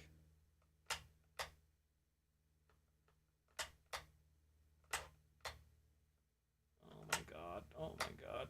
Help me! I can hear the feet steps. I can hear the footsteps. Help me! Help! I'm stuck! I see your feet! I don't want to... the battery is so low. I see your feet! Help me!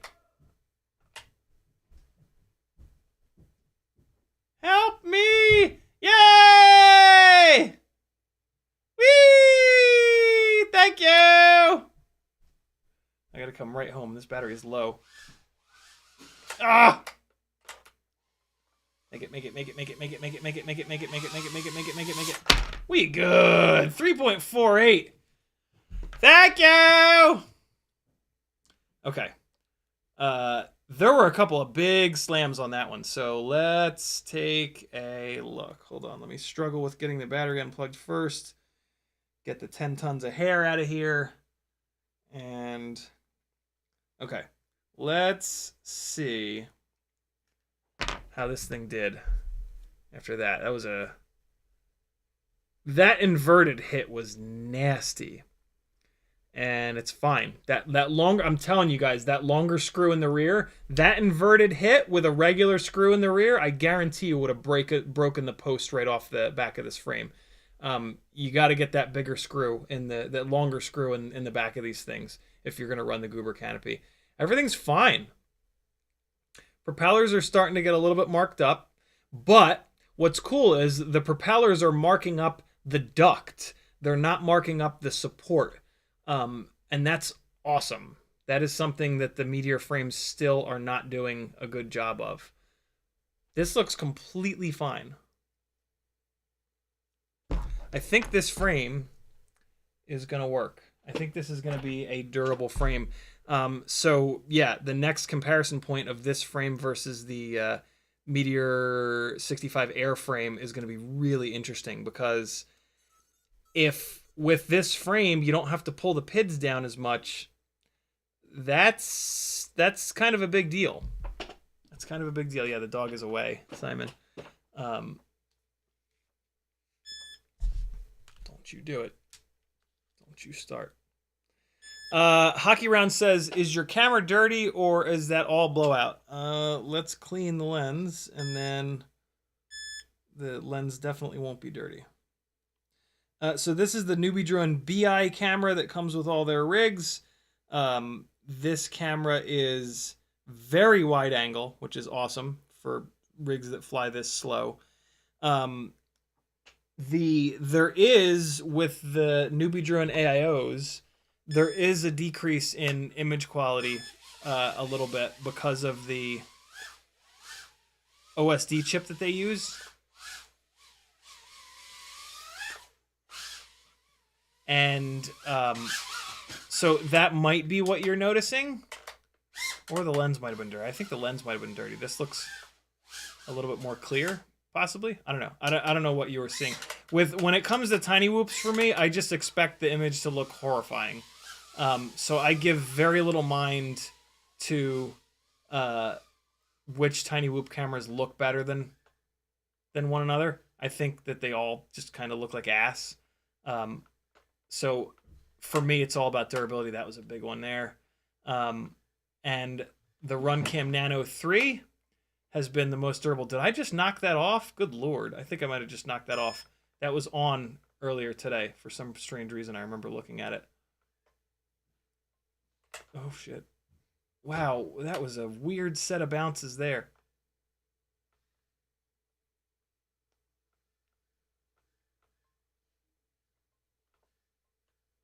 When I'm like doing the durability testing shit, it's like my excuse to do all the dumb stuff that I don't normally do.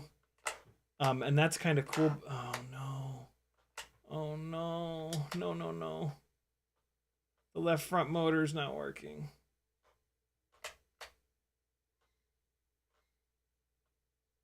No.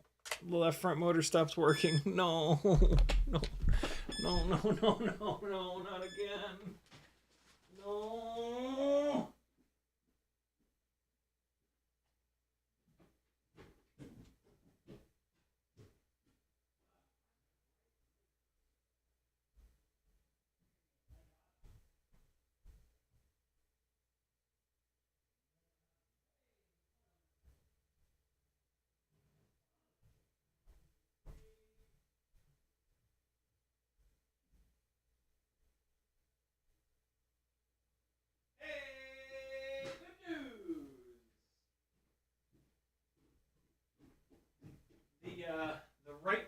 The left front propeller. I don't know why I was saying right front. That was weird.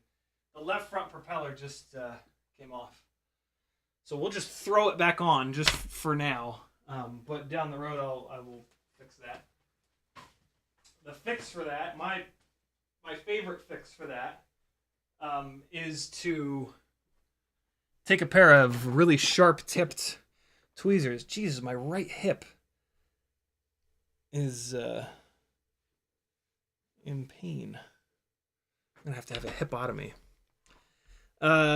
Yeah, to take a sharp pair of tweezers that you don't care about because you're gonna break the tips off, and you put it into the inside hole of the propeller at like a 45-degree angle, and just run it around. You're trying to scrape up the plastic. So the plastic inside of there is smooth, right? Smooth. So if you take the thing and you run it around like that, it'll take the smooth plastic. It'll take the smooth plastic and it'll like dig up an edge, and then the sides of those will be raised and smaller. I'm not going to do that right now, though. I'm just going to continue to bash on this thing. I almost Stevie Wondered it. So close to Stevie Wondering it. Let's stay down here just until the end of this battery, and then we'll go back upstairs. Seems to be fine, though, again. Oh! The cymbal explosion. No, no, no. Oh, boy, that was a weird... Ah! The big throw. That was a weird direction that crash pointed me in. Man, I'm having a hard time getting through this gate. Oh, God damn it. Now it's behind the big IKEA shelf. Ah. Where are you? Ah, yes. That was an easy one. Ugh. Ugh. A hippoectomy. Maybe that's what I need. Maybe I need a hippoectomy. Oh my God. Battery was low for that one too. I was struggling. Ah!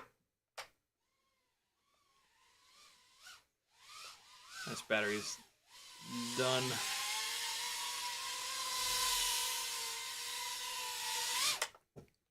That's not the desk. That's under the desk.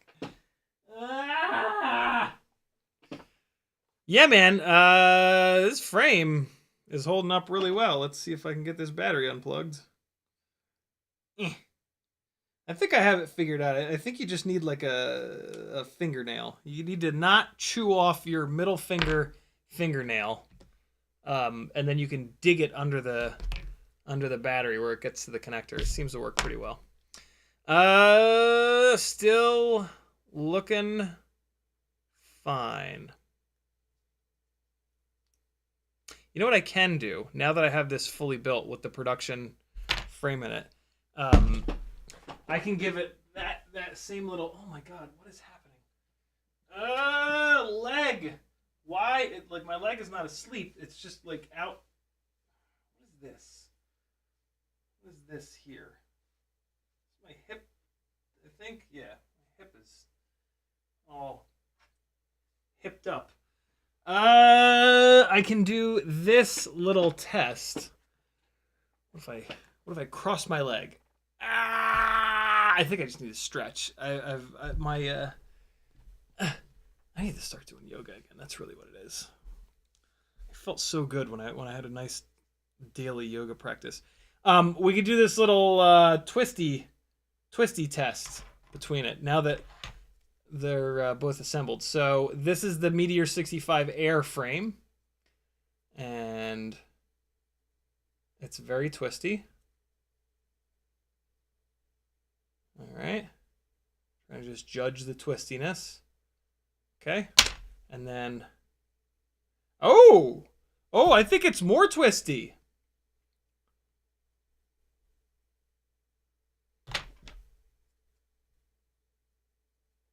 Ooh, I think it might be. I think it might actually be more twisty than the Meteor 65 Air frame. Yeah, I think it is.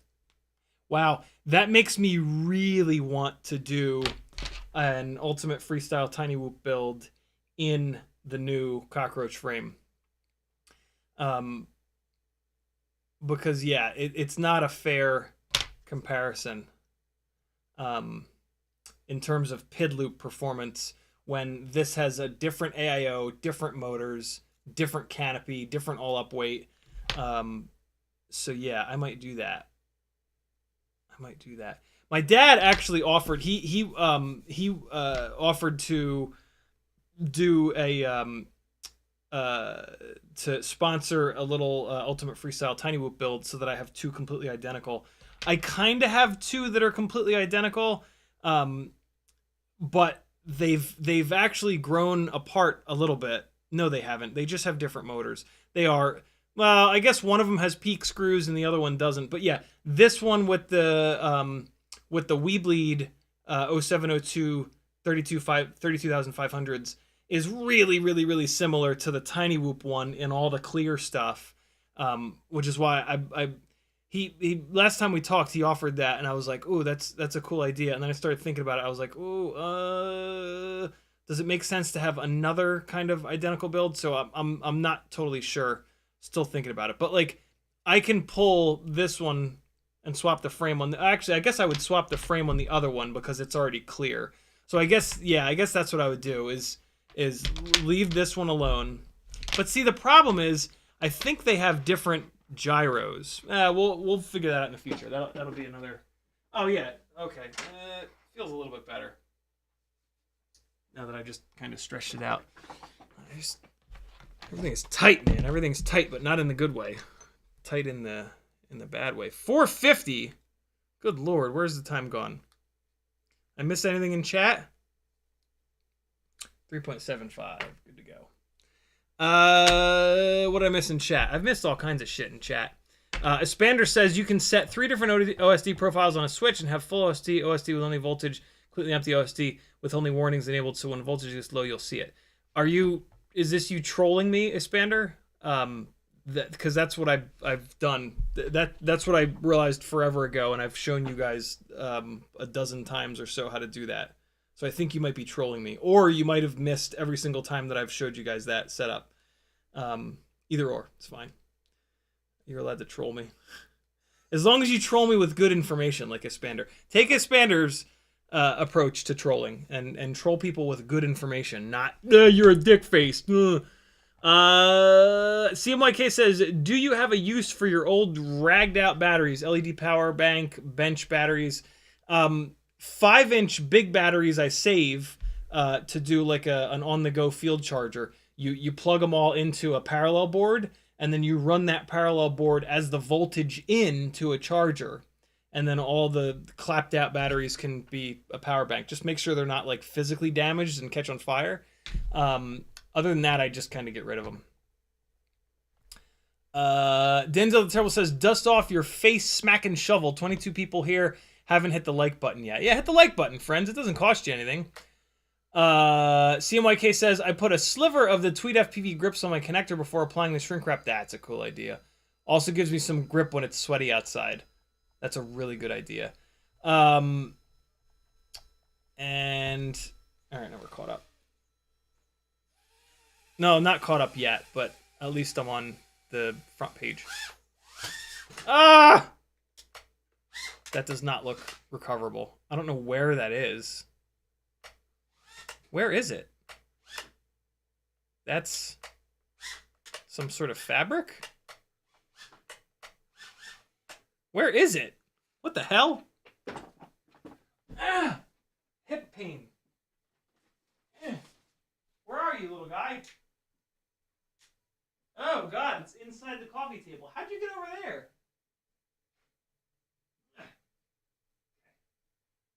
How on earth?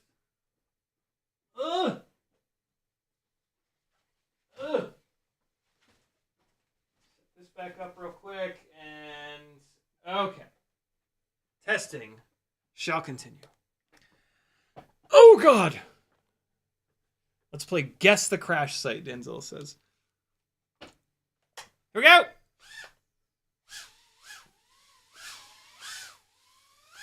Oh, God!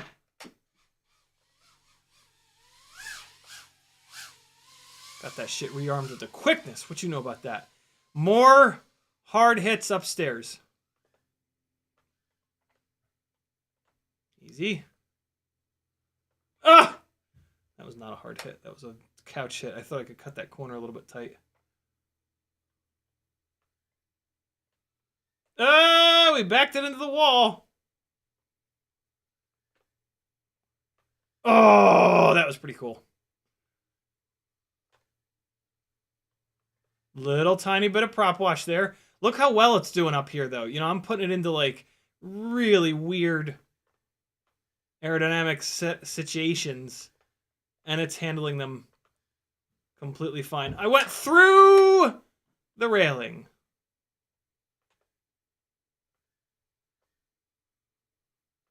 Diagonal power loop. Almost hit Azalea.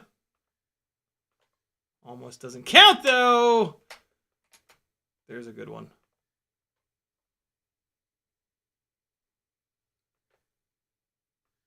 Oh, the flat bottom slapper. Oh, God. Thought that one, there was a chance that it would end up in the sink. Thankfully, it did not. Ooh.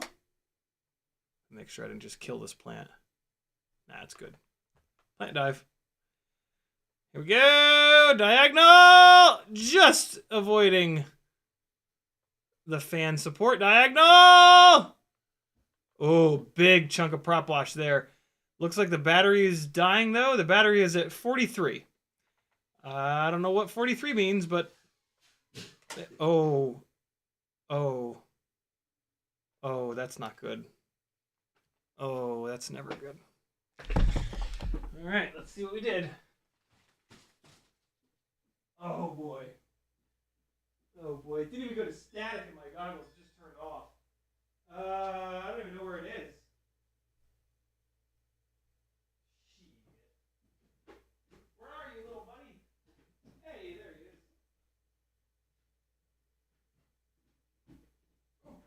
Oh, oh, God, my hip is hurting. Did the video come back yet? Nope, no video back yet. Okay. All right, let's cycle power, and we'll see if the video comes back. So again, we are not just torture testing the Cockroach 65 V3 frame. We're also torture testing the Hummingbird AIO. And there's a chance that we just found the limitation. No. The camera came unplugged. I can see it. I can see the camera plug hanging out. Let me see if I can sneak it back in there without taking this thing apart. Let's see. There's a little tiny hole up in the front here. Come on. Just go back on there, please. Don't make me take you apart. Yeah, no, that's not going to go back in there. That's not going to go back in there. It popped a little too far out.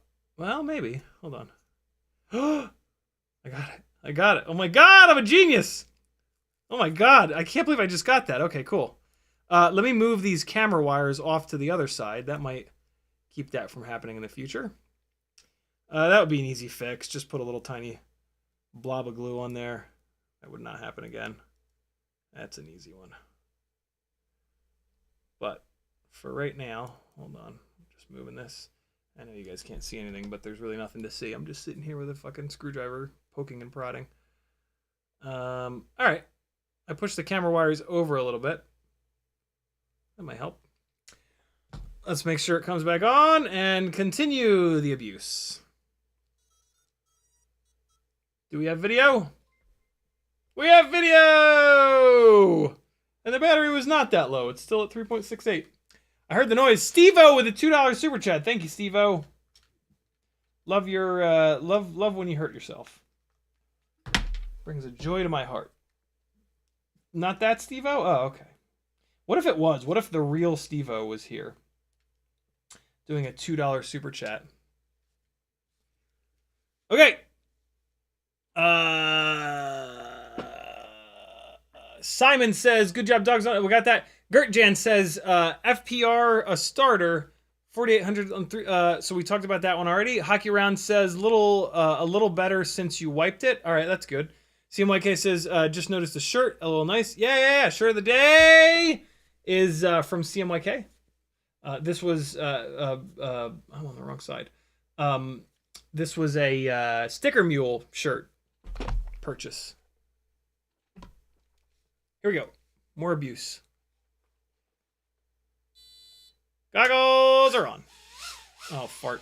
Forgot to reset that. Oh, nope. Okay. This battery's done.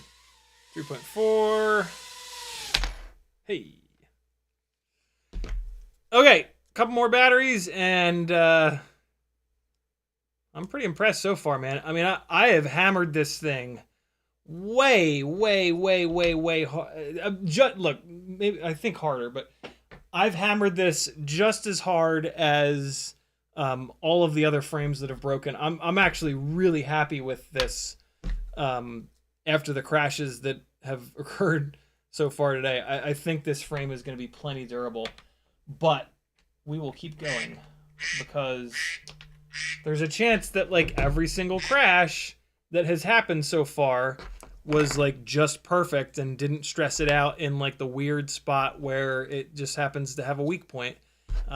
That's why you got to fly a whole bunch of batteries and put these things through a whole bunch of crashes to really get the full picture and figure out if it's going to be durable for as many people as possible. So we shall continue the abuse. I've got 6 more batteries. I don't know if I'll fly all 6, but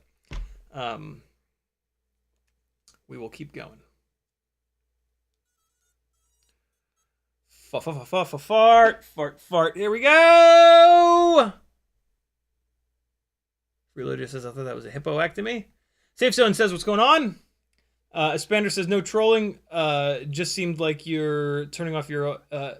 just seemed like you're turning your OSD off completely. At the moment, I am. Yeah, I didn't feel like doing the proper setup when I was like rushing to get this set up on stream. But yeah, every single other rig, I have that exact setup that you were talking about. BlitzFPV says, long time no chat. Want to hear your latest opinion on any whoop suggestions from Banggood? Oh, wow. I have no clue, man. I haven't shopped on Banggood in many, many years. I have an option of putting a Beta 65 airframe on a stock Mobula 6. Is it still a good option?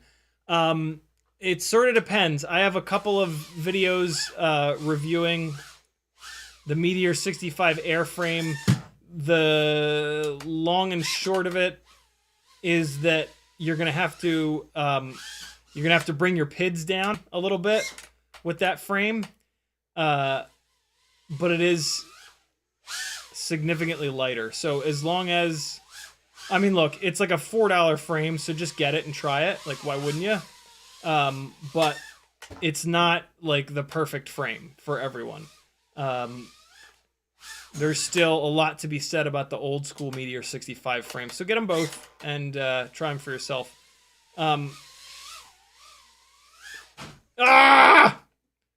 Yeah. If you want more info, or if you want to... Whoa, what was that? Oh, my fucking God. Scumbag bastard. Stop crashing in unrecoverable spots, god damn it. I guess it's not unrecoverable. It's just less recoverable. Ugh. It's non-turtle modable. That's what it is. I keep crashing in non-turtle modable spots. Oh, I was Stevie Wondering that, wasn't I? Stevie Wonder is a blind man. Is he still alive? I hate that I'm so old that, like, is he still alive is like a constant question that I have to ask myself. Look what I'm doing with my leg right now. I'm trying to stretch my hip out. This is some yogi shit right here. Not really. A yogi could do this with their ass flat on the seat. But I'm just trying to stretch out my hip. My hip. Whoa! That is the sound of a propeller flying off. I know what that sounds like. So these are a fresh set of props, which is why I'm having this issue. I have not done the little... I will say, though, that the Newbie drone motors, the shafts on them might be ever so slightly undersized, because I usually don't have this issue with the GemFan props. I wonder where that shit went. I'll find it eventually. For right now, I'm gonna put another freshie on from this pile here.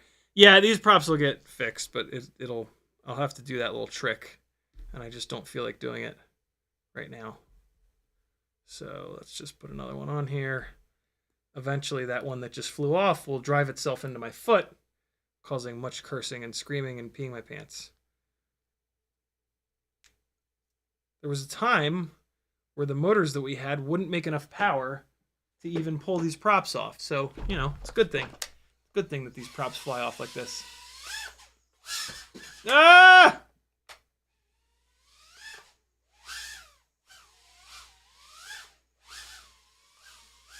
Ah! Hold on. Let's get upstairs. We want to get the hard crashes in. Ah! Battery's all the way down to 3.65. Shit. We can almost certainly get at least one or two. Ah! There's one. Big hits inside. Big hits in this battery.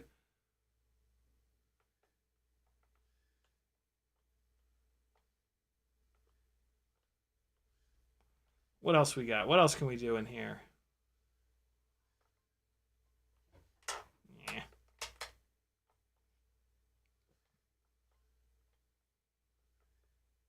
Oh, I caught the support for the fan. That was bound to happen.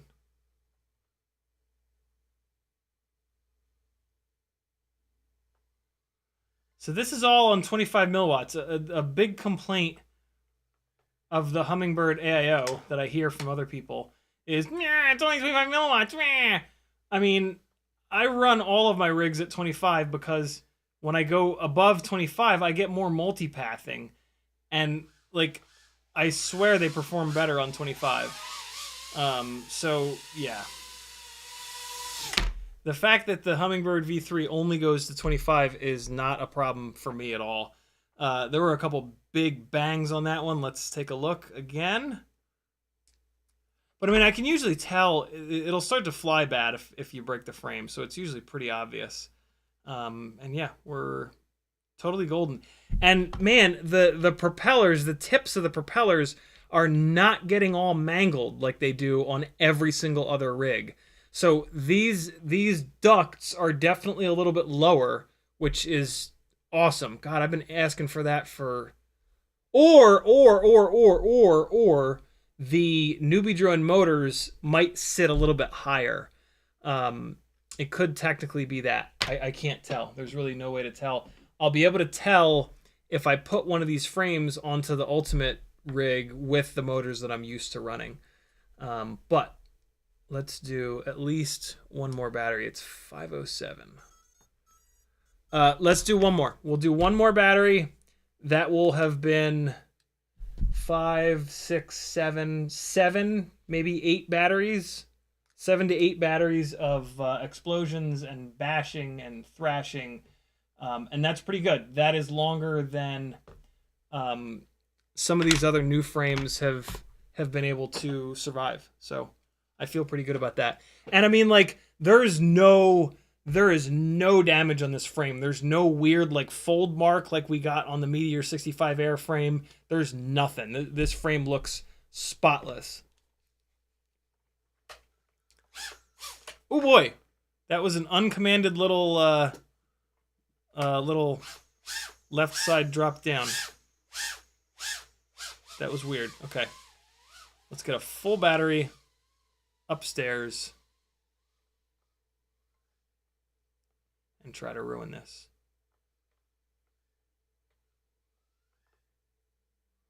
Oh, that dive! That's a fun little dive that I've never really done before. Okay. Okay. How did that get into the bathroom? How's the video for you guys? For me, I'm on the rapid fire module, which just eats all the bad stuff.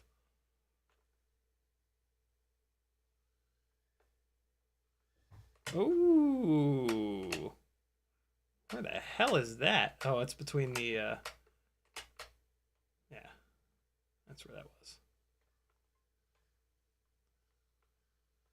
Whew. But this battery is not loving life. This must be one of the batteries that I've over discharged before.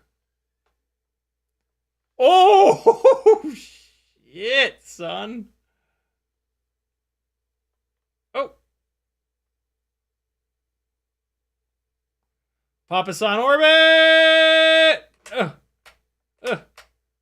Back the other direction. Much worse at it in the right, going to the right. Oh, maybe not. Whoa. See, it is nice to do, as much as I don't want to like encourage myself to do wall taps, it is nice to do wall taps with crash. I mean, you just kind of can't do wall taps with crash prevention on. It turns on the gyro. That was a big hit because that was directly to the duct. I'm kind of digging this no. Oh boy. I better not have just knocked something off there. I did not.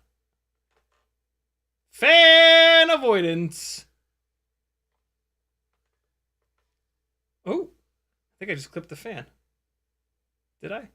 Look, I can land on the fan blades. Ew, we gotta clean that. By we, I mean I, because I'm the tall one. Look, I can do it. I can do it. Oh, no.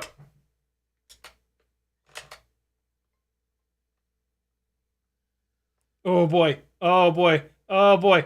This battery. Oh, boy. Oh, no. Oh! Sorry, battery. That was a bit too far. Too fucking far. Not a bit. That was way too far. That was bad. Bad battery owner. Mean person. Mean man. Anybody see the runtime, though? We probably got great runtime. Maybe not. That battery was struggling from day one. But it bounced back to 3.75, so it's fine. It's fine. Perfect. Perfect amount of discharging on that battery. Let's do one more. I got one more little spot in my battery box. This is a blue markered battery. Last one. Last battery for the live stream. This frame, completely fine. Completely fine. Still straight. I just dropped it on the ground. Yeah, still perfectly straight. No weird crease marks.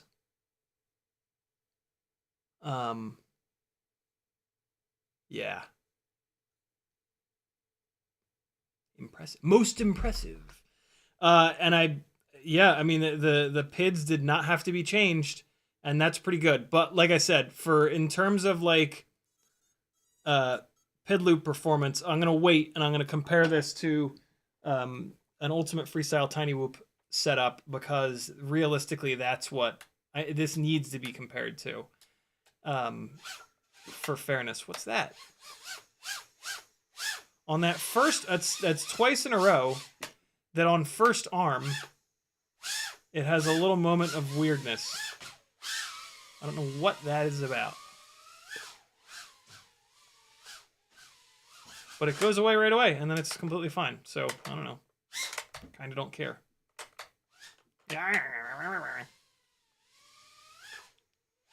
Ah! Oh, God! We can still hit hard down here. We don't have to always be upstairs. Ow! My phone going off? What the hell's happening? Oh, Stevie Wonder! Good call. CMYK did a Discord audio call. Yeah, whenever I Stevie Wonder, you guys Discord audio call me. And I'll hear my phone go off, and then I'll un-Stevie Wonderify things. Oh, man, I did something hot that you guys didn't get to see. Oh, fuck. That one sounded vicious. Ah, almost with the... Oh, that's unrecoverable. That's between the door and the cube gate. Damn it. Thank you, CMYK. Ah, my fucking hip. Okay, here we go. Stretch out. Ugh. Ugh. Ugh. Ugh. Okay. Hip problems are super common for all of us that sit in like computer chairs and shit for hours and hours and hours and hours and hours. Gotta kind of be careful about it. I might need a new... This computer chair is very old. This is probably like pushing damn near 10 years old. Man, that was a fucking... That one hit sounded really nasty. But, yeah, she's fine. We aight. We good. Here we go. Oh, God, why? Come on. And I can't help but go upstairs and bash it into the hardwood. Come on now. Oh, God!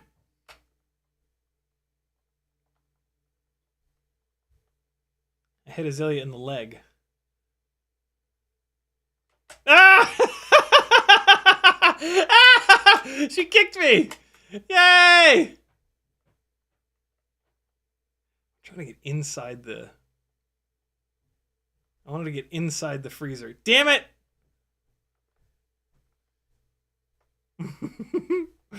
She kicked us, guys. You see it? What a meanie. Let's do it just a drop. That's about as hard as it's gonna hit. I mean, like... Oh. Oh! I think I might have knocked the antenna off. Yay! Even though I can't fly it away. I think I might have knocked the antenna off, or I broke the AIO. Let's go take a look.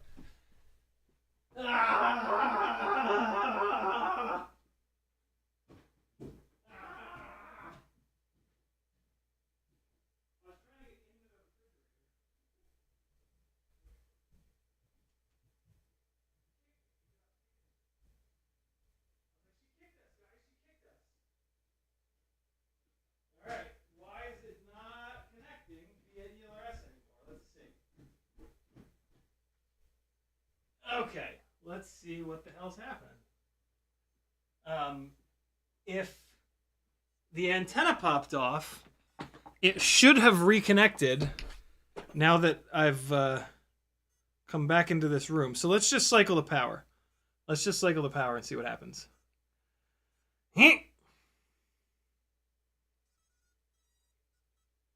Okay. Hey, there it is. Okay, so it just, I don't know. I don't know what happens in crashes when they freak out like that. It's just, you know, if you slammed into something and generated like 50 Gs, I would be fine with you disconnecting for a sec from reality for a second, you know? Ah!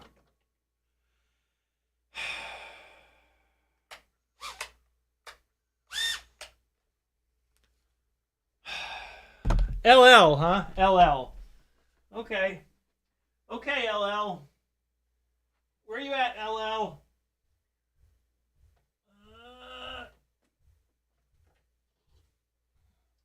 Who knows what the LL in LL Cool J stands for? Anybody? Anybody know what the L? It does really stand for something. Who knows? Who knows what the LL is for? Here we go! A little bit more abuse, and then we're pretty much done though. 3.5. Let's do this little run around.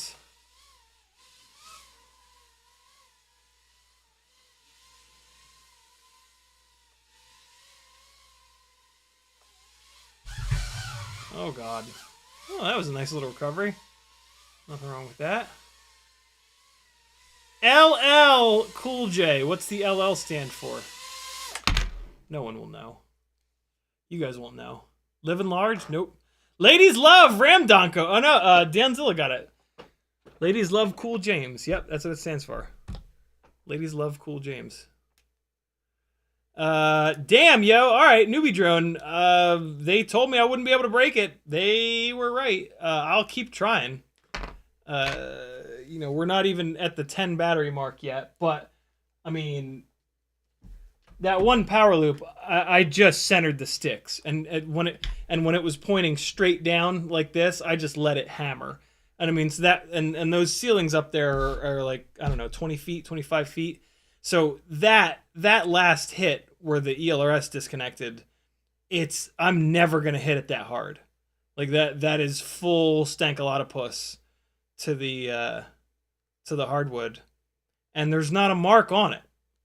Like it's the props are starting to mark up the inside of the ducts because that's what's gonna happen. But I actually really prefer that. I love that the props are marking up the ducts because that means that they're rubbing on the ducts and they're hitting the ducts rather than hitting these supports. I don't want them to hit the supports. I want them to rub on the ducts. So that's actually a really good thing that they are hitting the ducts. Maybe we're starting to see... Okay, yeah, so there we go. We are getting a little bit of plastic creasing going on there, but nowhere near as bad as the Meteor 65 airframe, and I crashed this thing a lot harder than that. Man, is it hard to see. What if I put it against a white background? That'll probably make it a little bit easier. Ever so slightly, there's just a tiny little bit of plastic creasing going on right here. Probably from that last mega slam. But I mean, other than that, it's just completely fine. There you can see the prop rubbing on the guard. That's a really good thing. I like to see that. That's what I want to see. I don't want to see it hitting the supports constantly. Let me try to show you what I'm talking about with... So you see where the tip of the prop is traveling there? See how it's still in the ducts? You compare that to... this Meteor 65 airframe might have a similar number of batteries on it. This is the creasing that I don't necessarily want to see. This is what scares me about the Meteor 65 airframe. There's no support there. That's just the frame finding the weak point and just folding there over and over and over again. I have a feeling that that's going to crack. But if you look at where the prop is, see the tip of the prop, see how much lower it is in this duct? So it's going to, when the tip of the prop comes around, it's going to hit that support because it sits so low in there, especially because when these hit, the duct flexes upwards, and then the tip of the prop can even, sometimes it'll sneak down below it. See, there it is hitting the support. That's what chews up the outsides of these propellers. These were fresh propellers. You can see right there. You can see it's all dented. That prop is dented from hitting these supports all the time. The Newbie drone frame or the Newbie drone motors, either the Newbie drone frame has put the duct a little bit lower, or the Newbie drone 702s are a little bit taller. We will find that out maybe this week. But yeah. So, well, actually, no, we can figure that out right now. We can just lay them flat on the table and shoot the camera directly at them. So these are both completely flat. And, yep, see how much lower? So that's Newbie Drone Cockroach V3 on the left. See how much lower the bottom of the duct is? That is fantastic. I like that a lot more than this Meteor duct with a skinnier duct portion that's also up higher. Damn, that's a big difference. That's a significant difference. And that's probably why this frame is lighter, because they took a bunch of that duct material out, and that duct material goes all the way around all four. So that that's a significant amount of weight to lose. Newbie drone, man, good job. This frame is pretty impressive. We have just a couple extra little things to test with this frame to really give it the like super thumbs up. But I am really impressed so far. It is very durable. One of the things that Kelvin said to me that like I had this like light bulb in my head moment is that the reason that they named, so the original cockroach frame, the original brushed cockroach frame, it was indestructible. And that's where the name came from, cockroach, right? Because cockroaches are like indestructible. And it would appear that they have returned to the true cockroach designation with this frame. The Cockroach 75 frame in the material that it's currently made of is absolutely not indestructible, especially when you have a bunch of extra weight on it, like an Insta360 Go 2. And the Cockroach V1 65 millimeter frame, it was really good, but it was definitely not indestructible. This is pretty cool. This plastic formula that they've landed on here might take these cockroach frames back to indestructible status. I am hoping like hell that they will make a new Cockroach 75 frame with this material, with this plastic. They already have the mold. The mold is good. I hope they just start injecting this blend into it. And I'm pretty impressed by this frame. Really cool that you can get the carbon fiber brace for this. So if you don't crash as hard or as often as I do, you can pop a carbon brace on this and crank your PIDs to the friggin' moon. So yeah, big thumbs up from me. Great job, Newbie Drone. Cockroach V3, Cockroach 65 V3 frame. CMYK says he has a prop question that I missed. There we go. No, hold on. CMYK also says Denzel the Terrible, the Grinderino lives. I think Denzel the Terrible's been building a Grinderino, I'm guessing. I'll get mine done someday. Michael K says Stevie Wonder mode. Ice Cream. Now there's a YouTube name.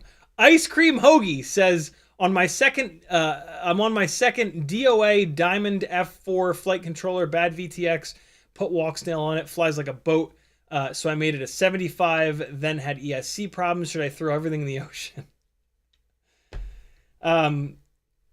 You should get used to the feeling of wanting to throw everything in the ocean. That this will not be the last time that happens in FPV. That is that's just a part of the game, man. Not a lot of people survive FPV. A lot of people get into FPV, they last for about 6 months, and then they throw everything in the ocean. And rightfully so. It is very, very annoying. And it should not be like this. But we are actually part of the problem.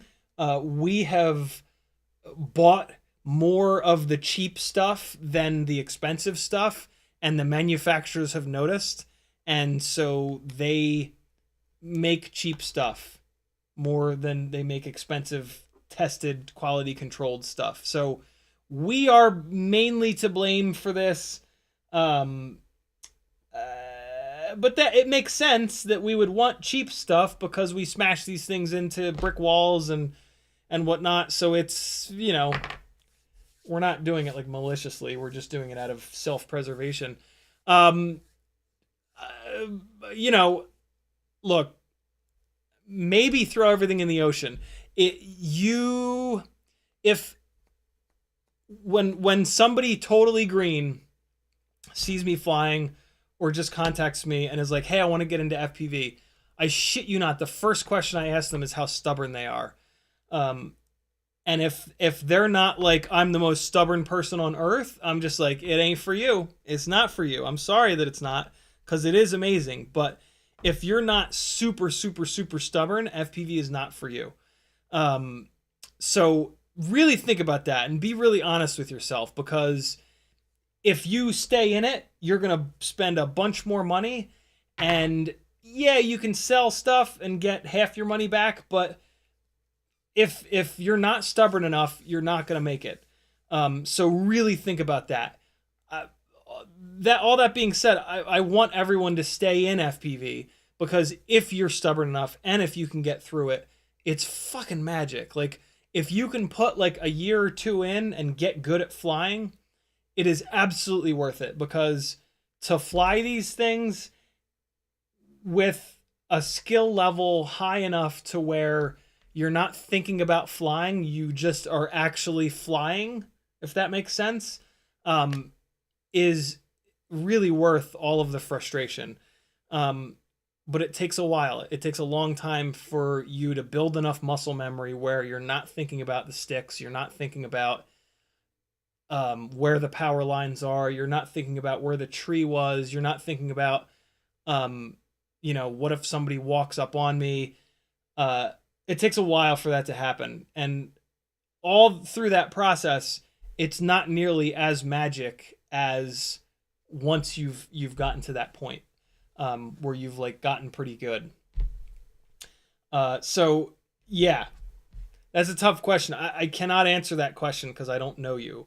The only way I can answer that question is, yeah, try to stick with it. It is worth it, but be realistic with yourself, because this is going to happen again. This feeling that you've got now is going to happen again, and it's probably going to happen even worse.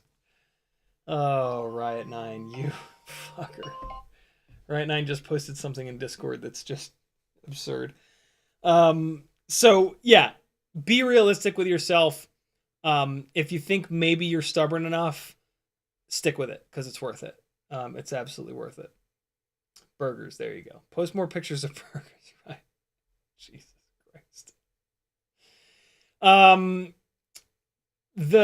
So here's what I can help you out with, Ice Cream Hoagie. Stop buying the Diamond Happy Model boards. They are trash. They were just improperly manufactured. They took too many capacitors off the board. It's just a bad product. It's a product that should be discontinued. So stop buying the Diamond F4s. You want the regular Mobula 6 F4 flight controller. This is the one that's durable. If you buy a Mobula 6 ELRS, it'll come with this good flight controller that you want. It doesn't really have a name. It's just like the Happy Model F4 flight controller. It's a full square. It doesn't have the front part chopped out like the Diamond. And it is actually very durable. For a walk snail build, though, this is not the one that you want. For a walk snail build, you probably want the BetaFPV Cross F4. I don't think they call it Cross, but BetaFPV has a cross style lighter weight AIO that does not have a VTX on it. If you're going to have walk snail as your VTX, there's no reason for you to have a VTX on the AIO itself. So yeah, but it almost sounds like you might have put walk snail on there to get around the fact that the Diamond VTX blew up. So if you're going to go back to analog, the regular old Happy Model F4 ELRS AIO is incredible. If you're going to stay walk snail, my 65mm walk snail build is on the BetaFPV Cross F4 AIO, and it's been great. There's also the Neutron 1S AIO, but mine was DOA. So maybe don't go with that one. Maybe it's good. I could have gotten just, 1 in 100 that's DOA, but I don't know. It's not great that it was DOA. So yeah, 75mm, picking up the walk snail VTX and camera is an extra 6 grams. So on a 65mm build, in order for that to feel decent, you're going to have to do the lightest weight, most powerful motors, which are the Weebleed FPV 0702 32,500 kV or the Tiny Whoop 0702 32,000 kV. It'll fly pretty good like that. I have one set up exactly like that. It will not fly anywhere near as good as what you saw me flying today, which are analog builds. 6 grams is a shitload for a rig this small. So if you want something that's really good for indoor freestyle, you're going to take that walk snail off of there. Putting the walk snail onto a 75mm build, if you're looking for a freestyle rig, is the way to go. My 65mm walk snail rig is basically a cinematic setup, which is great because I chase the little RC drift cars and it's awesome for that. So yeah, there's a whole bunch of feedback for you. 75mm inside is going to be tough because it's just heavy. It's going to carry a lot of momentum. I know that infinity loops makes it work, but if you're not as good of a pilot as he is, and there aren't many people on Earth that are, you're going to have a really hard time with 75mm indoors. So yeah, there's a big long answer to your question. CMYK says, how do you think some quad blade props will run on the 1804s, overpropped versus underprop, reduce/improve efficiency?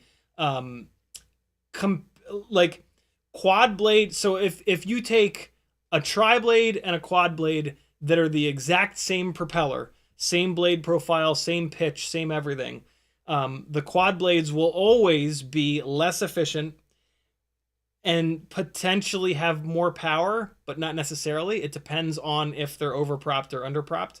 On an 1804, so you're not going to find that. None of the quad blades have the exact same blade profile, pitch, everything as the tri-blades that exist. So the comparison kind of goes out the window.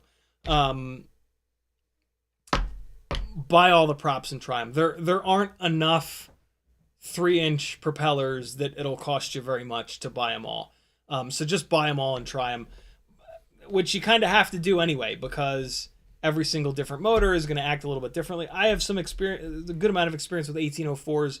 They should be able to turn the quad blades just fine, but you might not like the way that they fly. I don't. The quad blades, 5 blades in a freestyle setting, they are too grippy. They do not have the throw that I personally want.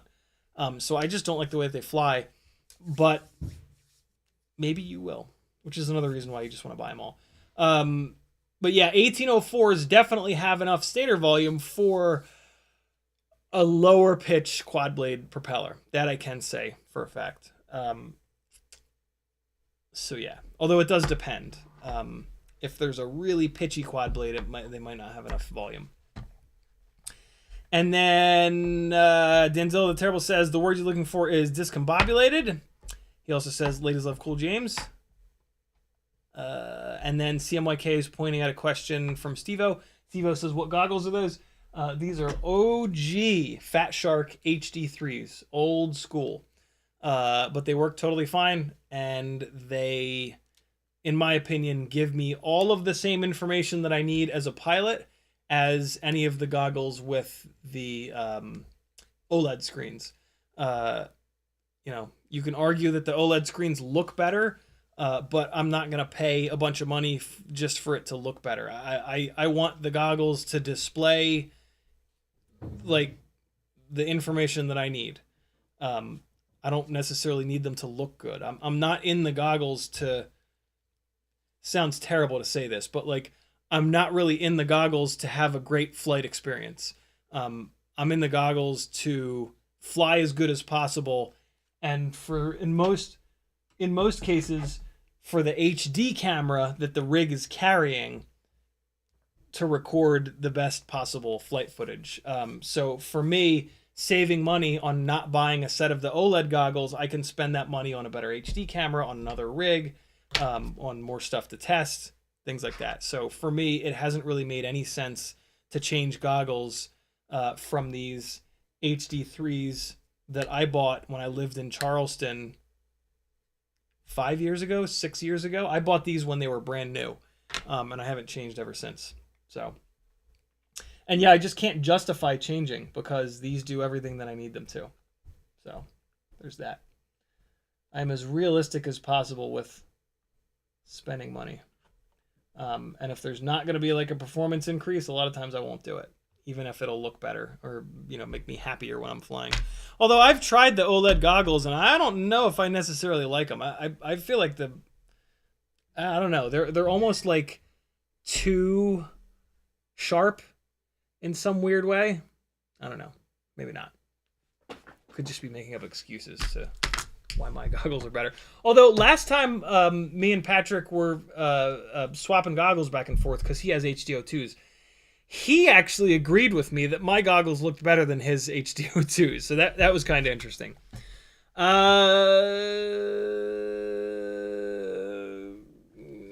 Ramdago says expecting to feck up. Ramdago says trying that at the moment. Steve-O says agreed. Finally got that feeling this last month. Sims help speed up the process a lot. They do indeed. And Ramdango with the last comment of the live stream, he says HDX goggles, CiottiFPV, just a poke money, of course. I don't know what that means. All right, friends. Thanks for hanging. My name is Aaron Ciotti. Everybody calls me Ciotti. Head on over to mylastnamefpv.com to support me. I'm completely crowdfunded by you.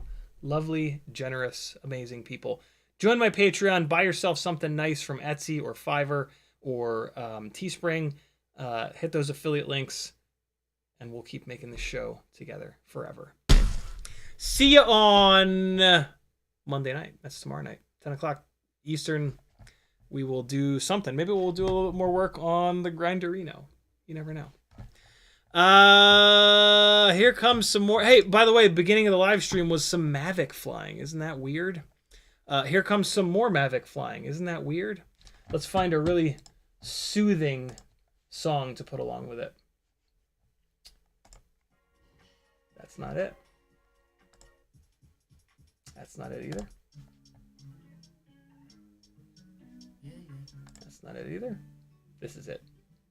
Oh! This is it. Enjoy some Georgia tree. They just said trees in the song! Okay. That's too good. Alright, friends. I'll see you tomorrow night.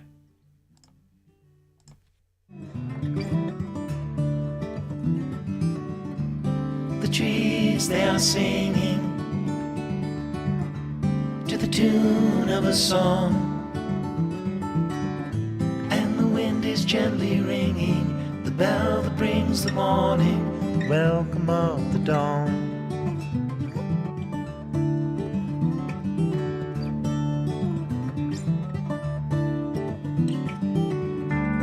The voice of the robin,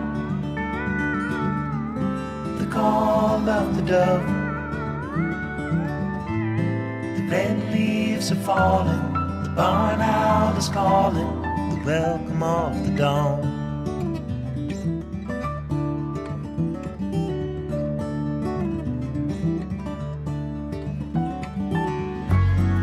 dogs will be howling in the early morning light. All are happy to be out in the ending of the night, the welcome of the dawn.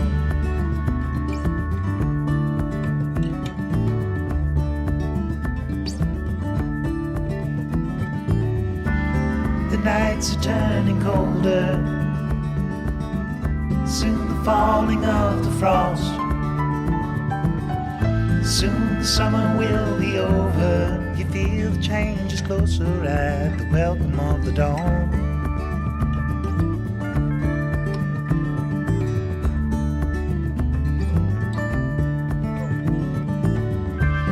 The trees, they are singing to the tune of a song, and the wind is gently ringing the bell that brings the morning, the welcome of the dawn.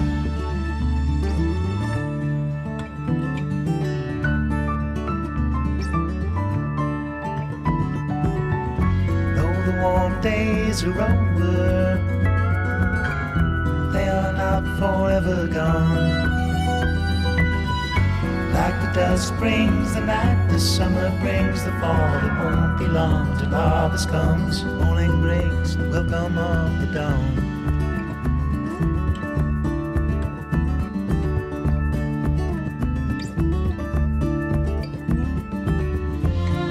Daylight is calling, welcome of the dawn.